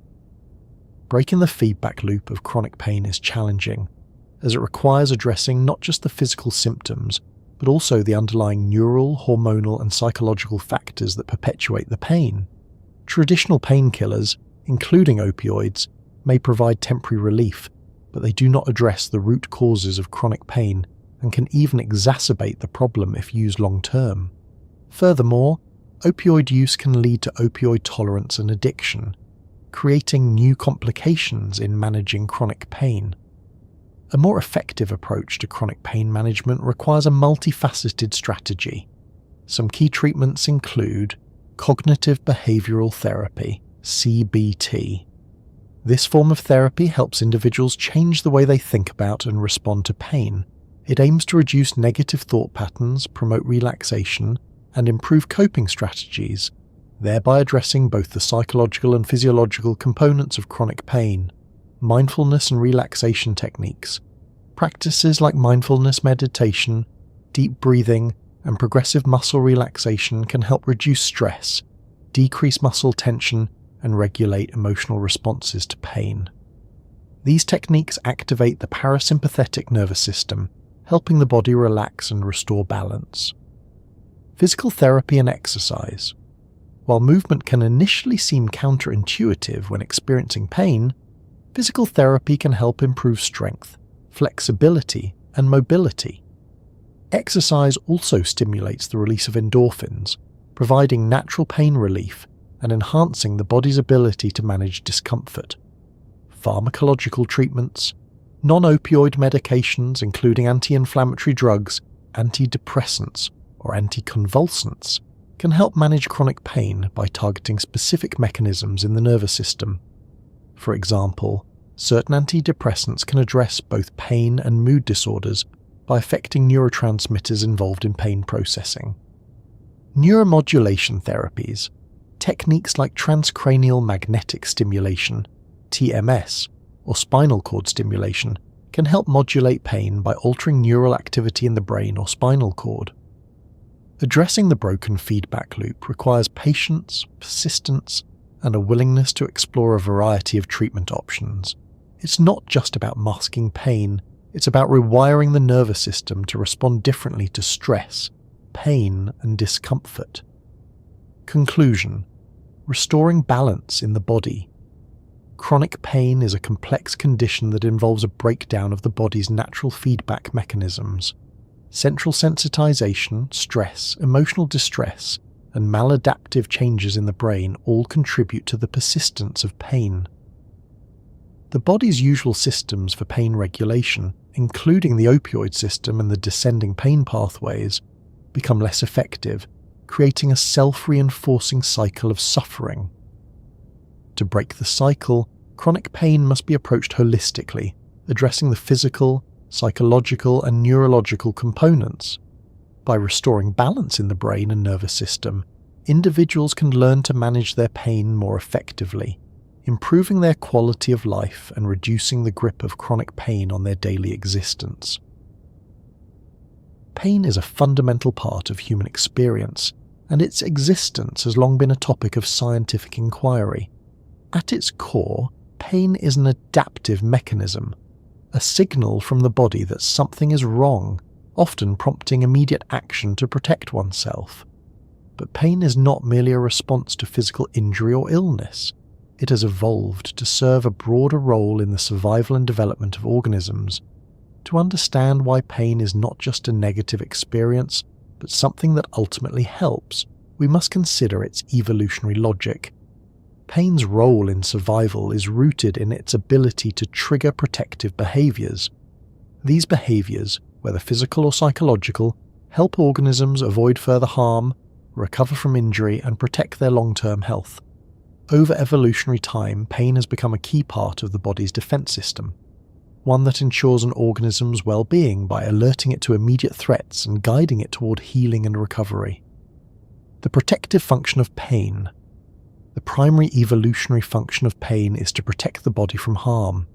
This begins with the nociceptive system, which detects potential threats such as extreme temperatures, pressure, or harmful chemicals. These signals are transmitted through specialized sensory receptors known as nociceptors, which are distributed throughout the body in the skin, muscles, joints, and organs. When nociceptors detect dangerous stimuli, they send electrical signals to the spinal cord, and from there these signals are relayed to the brain, where they are interpreted as pain.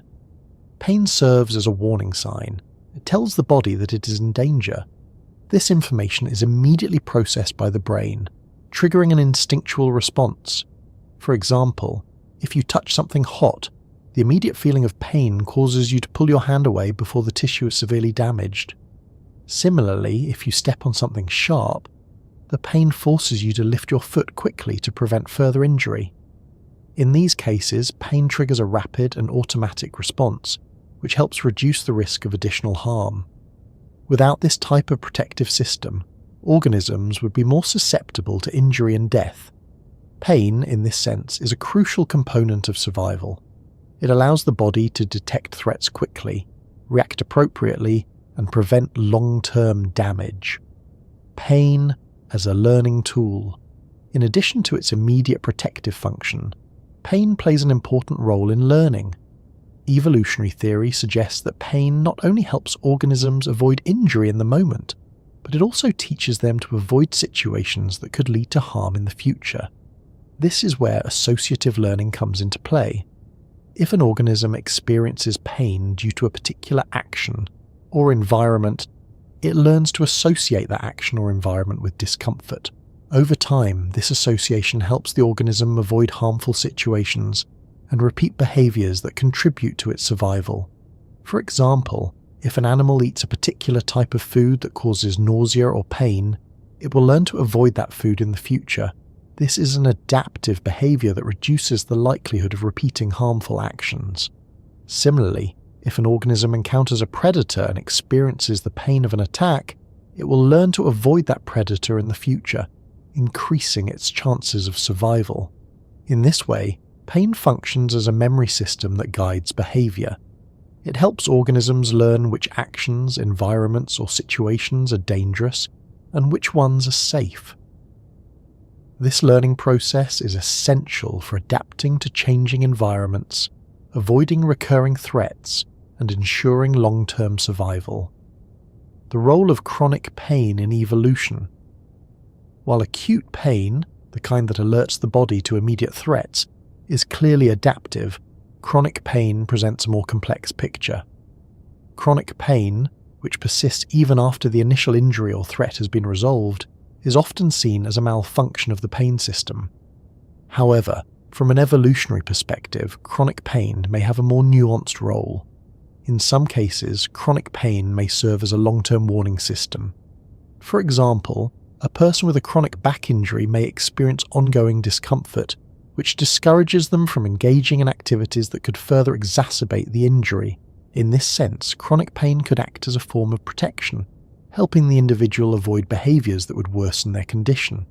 Similarly, chronic pain can serve as a reminder of vulnerability, encouraging individuals to modify their behavior and lifestyle to reduce the risk of further harm. However, the persistence of chronic pain in modern society is often maladaptive. In many cases, chronic pain becomes disconnected from its original protective purpose, and instead becomes a source of distress and disability. The chronic pain system can become stuck, leading to increased sensitivity and greater pain perception without serving any clear protective function.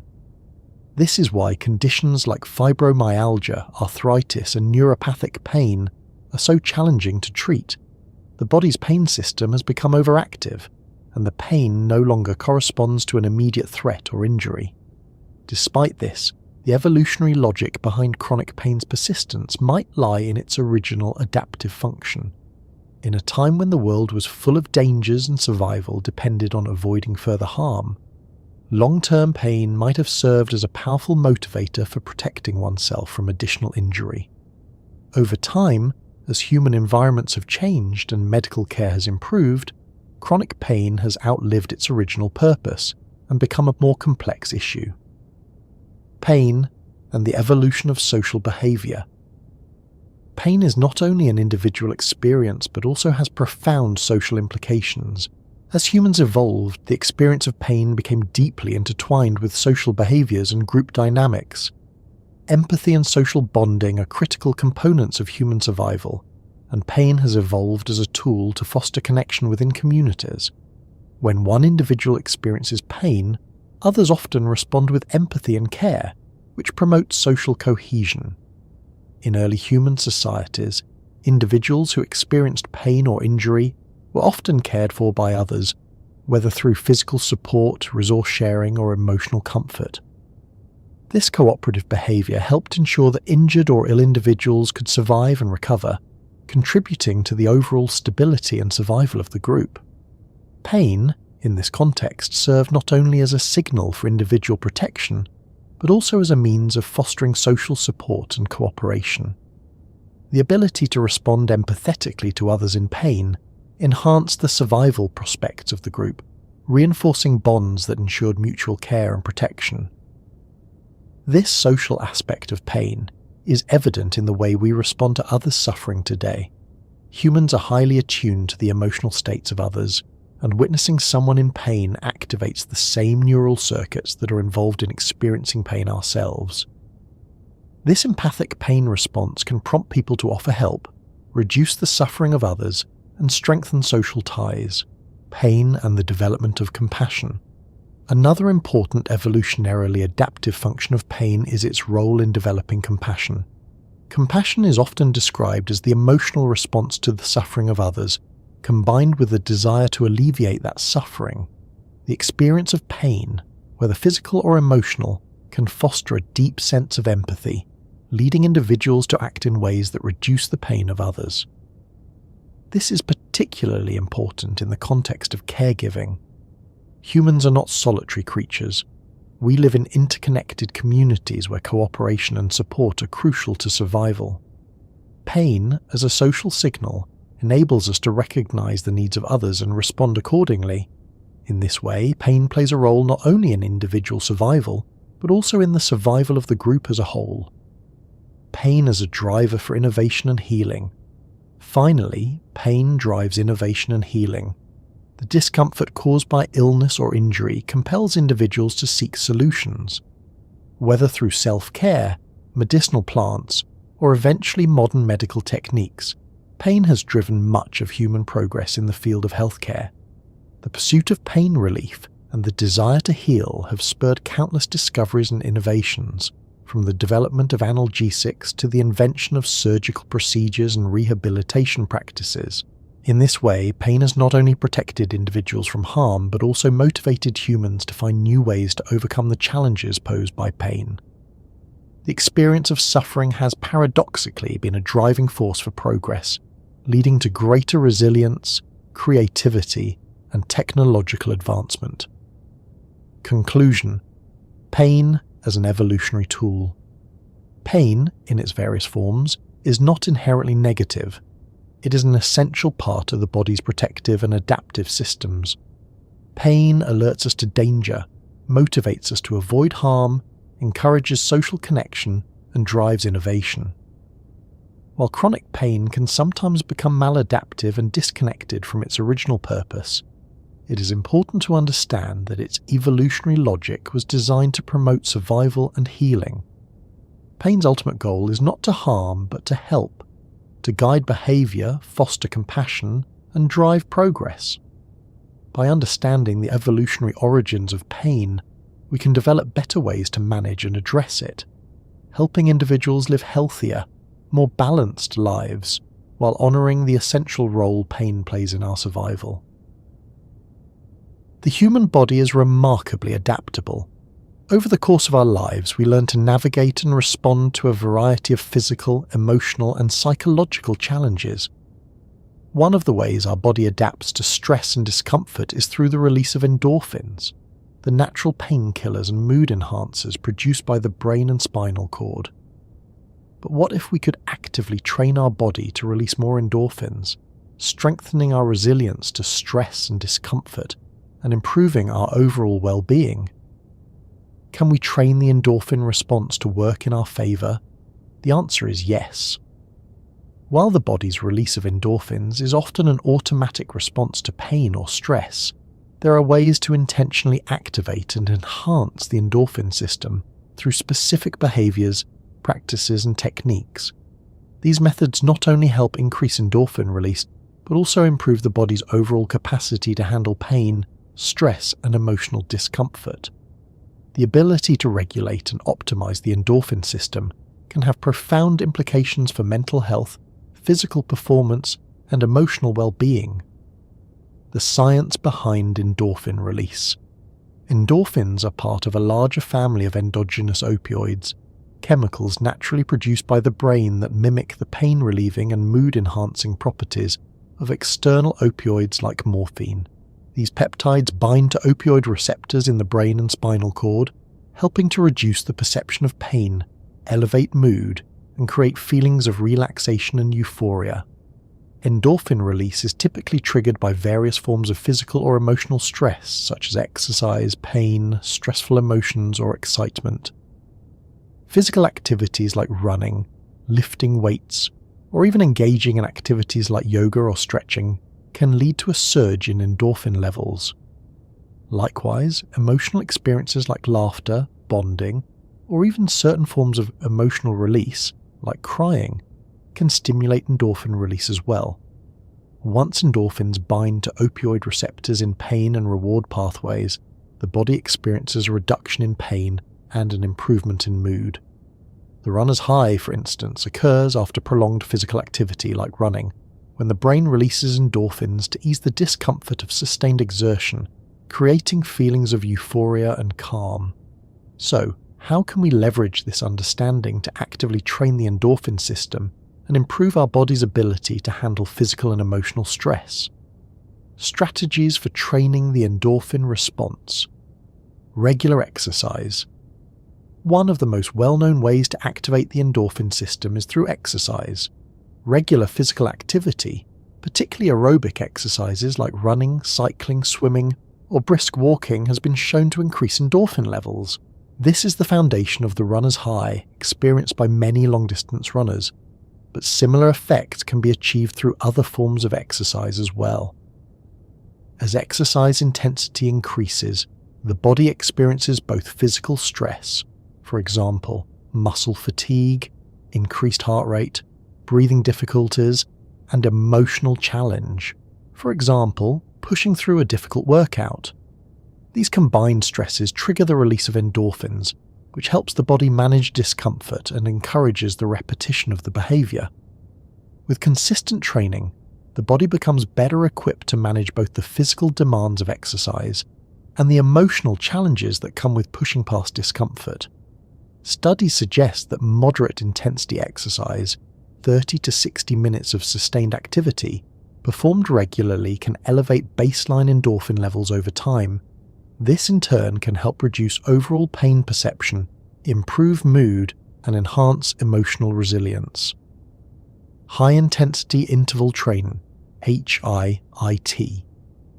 Another approach to training the endorphin system is through high-intensity interval training, HIIT. HIIT involves short bursts of intense physical activity, followed by brief recovery periods. This training method has been shown to stimulate significant increases in endorphin release due to the combination of high physical stress and recovery. The rapid fluctuations in intensity and rest periods can create powerful hormonal shifts, helping the body adapt to both physical and psychological stress. HIIT has also been shown to boost mood and energy levels, thanks to the endorphins released during intense bursts of exercise. Cold exposure. Cold exposure, often practiced through activities like cold showers or ice baths, is another method shown to activate endorphin release. When the body is exposed to cold temperatures, the initial shock and discomfort trigger a stress response in the body. This activates the hypothalamus and the sympathetic nervous system, leading to a release of endorphins as the body adapts to the cold stimulus. The cold shock response, the body's immediate reaction to sudden cold exposure, triggers endorphin release, which helps manage the pain and discomfort caused by the cold. Over time, repeated exposure to cold can enhance the body's ability to regulate stress and improve resilience to both physical and emotional discomfort. Regular cold exposure is known to improve mood, reduce anxiety, and boost energy levels. Breathwork and meditation. Certain breathing exercises and meditative practices can also help activate the endorphin response. Techniques like pranayama, a form of controlled breathing used in yoga, and deep diaphragmatic breathing have been shown to reduce stress and anxiety while increasing endorphin levels. The act of slowing the breath and focusing on the body can trigger a relaxation response that promotes the release of endogenous opioids. Similarly, meditation has been found to increase endorphin production. Practices like mindfulness meditation and loving-kindness meditation help reduce the physiological effects of stress and create a sense of calm and connection. Regular meditation can lower cortisol levels, enhance emotional regulation, and increase the brain's sensitivity to positive emotional experiences, all of which contribute to the release of endorphins. Laughter and social bonding. Emotional experiences like laughter and social bonding can also be powerful tools for training the endorphin response. Laughter activates the same neural circuits that are involved in pain relief and emotional regulation, triggering a release of endorphins. Social bonding, whether through shared humour, physical touch, or emotional connection, can also lead to increased endorphin levels. Studies have shown that group activities, such as engaging in a shared activity with friends, laughing together, or experiencing a sense of mutual support can significantly increase endorphin release. Laughter not only strengthens social bonds, but also boosts mood and reduces stress by directly engaging the body's pain-relieving systems. Positive visualization. In addition to physical activities, the power of positive visualization can also stimulate the release of endorphins. Research has shown that mental imagery, such as imagining a positive outcome or visualizing oneself overcoming a challenge, can activate similar neural circuits as actual physical experiences. For example, imagining yourself completing a difficult workout or visualizing yourself in a state of calm can trigger an increase in endorphin levels, reducing stress and promoting a sense of well-being. Pain exposure and tolerance training. Another less conventional approach to training. The endorphin response is through controlled exposure to mild pain. Practices like acupuncture, massage therapy, or certain forms of body modification, such as tattoos or piercings, can induce mild discomfort or pain, stimulating the body's natural pain-relieving mechanisms. The mild pain experienced in these practices can prompt the brain to release endorphins, helping the body build tolerance to discomfort over time. Additionally, exposure to challenging physical activities such as ice baths or long-distance running can train the body to handle discomfort by regularly activating the endorphin response. This process can help individuals build emotional resilience and improve their overall ability to manage stress. Benefits of training the endorphin response. Training the endorphin system can lead to a number of physical and psychological benefits, including enhanced pain, tolerance. The body becomes more adept at managing discomfort and pain, whether from exercise, stress, or injury. Improved mood. Regular endorphin release promotes positive emotional states and reduces symptoms of anxiety and depression. Reduce stress. Endorphins help regulate the body's stress response, reducing the impact of daily challenges and emotional stressors. Increased motivation. Activating the endorphin system encourages behaviors that reinforce positive habits, such as exercise, social bonding, and stress management. Better resilience. Training the endorphin system improves the body's ability to cope with physical and emotional challenges, making it easier to handle adversity. Conclusion. While the body's release of endorphins is often a natural and automatic response to stress or discomfort, it is possible to actively train the endorphin system to improve overall resilience, mood, and well-being. Whether through regular exercise, cold exposure, breath work, or social bonding, there are numerous methods to enhance the body's natural pain-relieving mechanisms. By intentionally engaging the endorphin system, we can increase our ability to handle stress, manage discomfort, and promote long-term emotional health. The body's ability to adapt to stress is one of its greatest strengths, and with practice, we can learn to leverage that adaptability to improve our lives. Pain and healing are often thought of as opposites, one representing suffering and the other representing relief. But in reality, the brain has a remarkable ability to blur the line between the two, intertwining pain with the process of recovery in ways that can sometimes be surprising. This complex interplay between hurt and heal is central to how we adapt to injury, stress, and emotional challenges. The brain's capacity to link discomfort with growth, recovery, and even pleasure speaks to its remarkable ability to promote survival and resilience. The evolutionary basis for the hurt-heal connection. From an evolutionary perspective, the ability to associate pain with healing is not a mistake. It is a feature designed to enhance survival. Pain, while unpleasant, is an essential signal that the body is under threat or injury. However, this signal is also deeply connected to the body's recovery mechanisms. The discomfort we feel in response to an injury, workout, or emotional distress is often accompanied by biological processes that promote healing and recovery. The brain understands that discomfort, though painful in the moment, may be a necessary part of the body's repair process. This connection between hurt and heal likely evolved as a survival mechanism.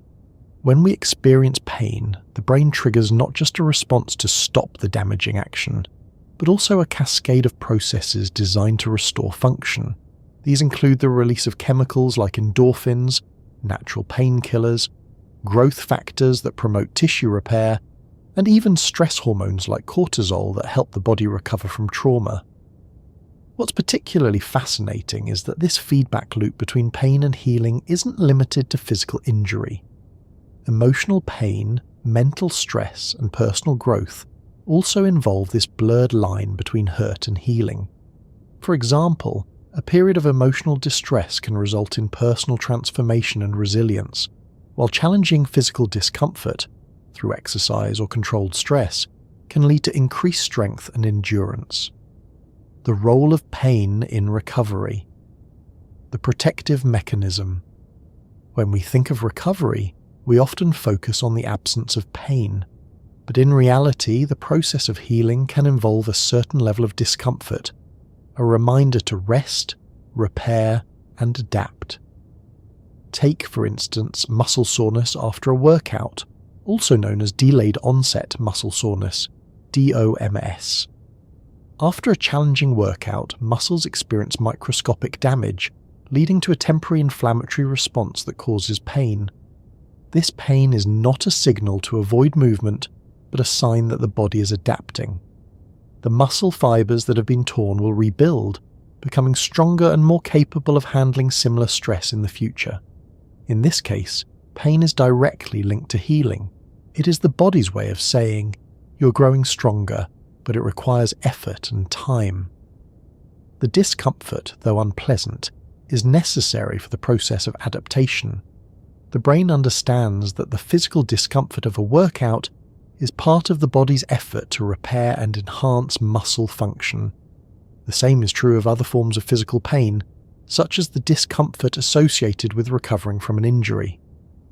Initially, pain signals help protect the injured area, preventing further damage. However, once the body begins the healing process, pain may still persist as a reminder to move cautiously or avoid certain activities, ensuring that healing occurs properly. Even after recovery, mild discomfort may persist as the body readjusts and rebuilds, signaling that full recovery is ongoing. Emotional pain and growth, the psychological blurring. In the realm of emotional distress, the brain also blurs the line between hurt and healing. Emotional pain, such as grief or heartbreak, is often seen as something to avoid at all costs. Yet, this kind of pain has a profound role in emotional recovery and growth. Just as physical pain prompts the body to heal, emotional pain can prompt the mind to heal, grow, and adapt. When we experience emotional pain, such as the loss of a loved one or the end of a significant relationship, the brain reacts by triggering the release of stress hormones and activating emotional processing centers. These responses may initially feel overwhelming, but they are essential for emotional regulation and resilience. Over time, the pain gradually shifts, becoming more manageable, while new emotional pathways are built that allow for acceptance, understanding, and personal growth. The brain treats emotional pain in ways similar to physical pain, signaling that the distressing experience requires attention, adaptation, and resolution. In fact, research has shown that the brain processes emotional pain in the same regions involved in physical pain, such as the anterior cingulate cortex and insula. Just as the body can repair itself after a physical injury, the brain also has mechanisms that allow for emotional recovery, provided the individual engages with and processes the pain rather than numbing it.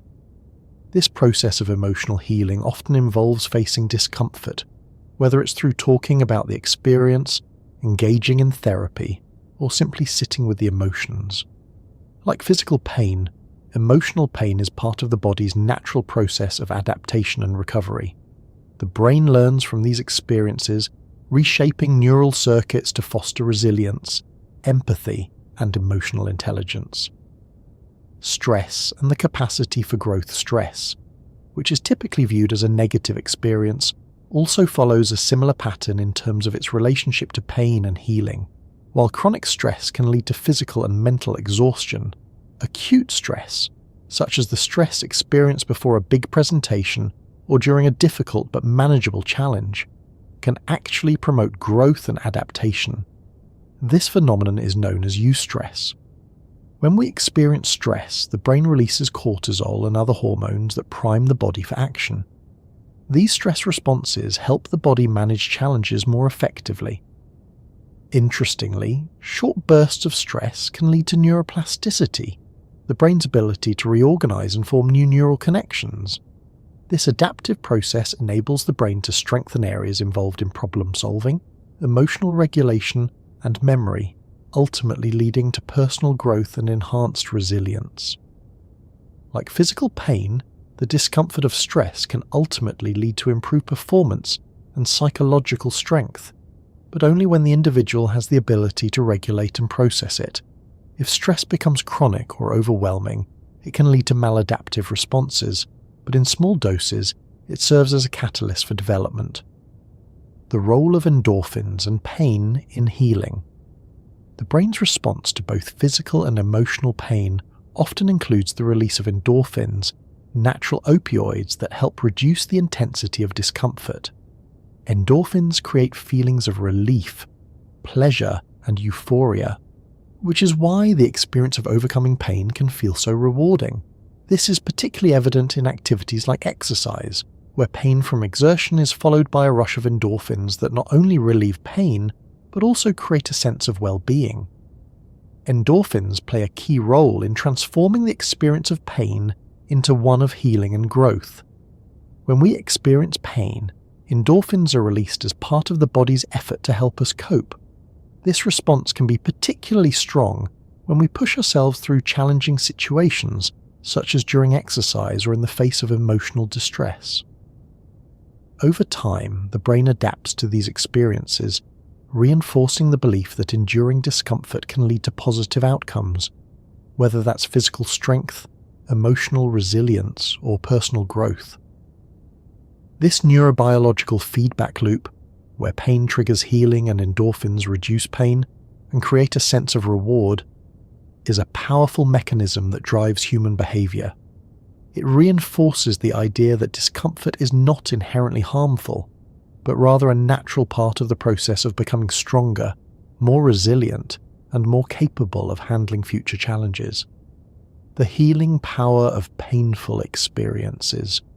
There are instances where pain itself is seen as a transformative force, helping individuals break through limitations and achieve new levels of understanding, strength, and personal development. In the world of spirituality, rituals, and therapy, pain is sometimes viewed as a necessary step towards self-discovery and healing. Experiences of deep grief, trauma, or personal struggle often lead to profound moments of insight and clarity, marking significant turning points in a person's life. The hurt in these situations serves a greater purpose, to catalyze healing, transformation, and growth. This doesn't mean that pain is inherently good, but rather that the way we engage with pain, how we process it, and how we allow it to inform our growth plays a key role in our healing process. Conclusion: embracing the complexity of hurt and heal. The brain's ability to blur the line between hurt and heal speaks to its complexity and adaptability. Pain, while uncomfortable and often distressing, is a crucial part of the body's response to injury, challenge, and growth. Whether physical or emotional, pain prompts the brain to adapt, learn, and heal.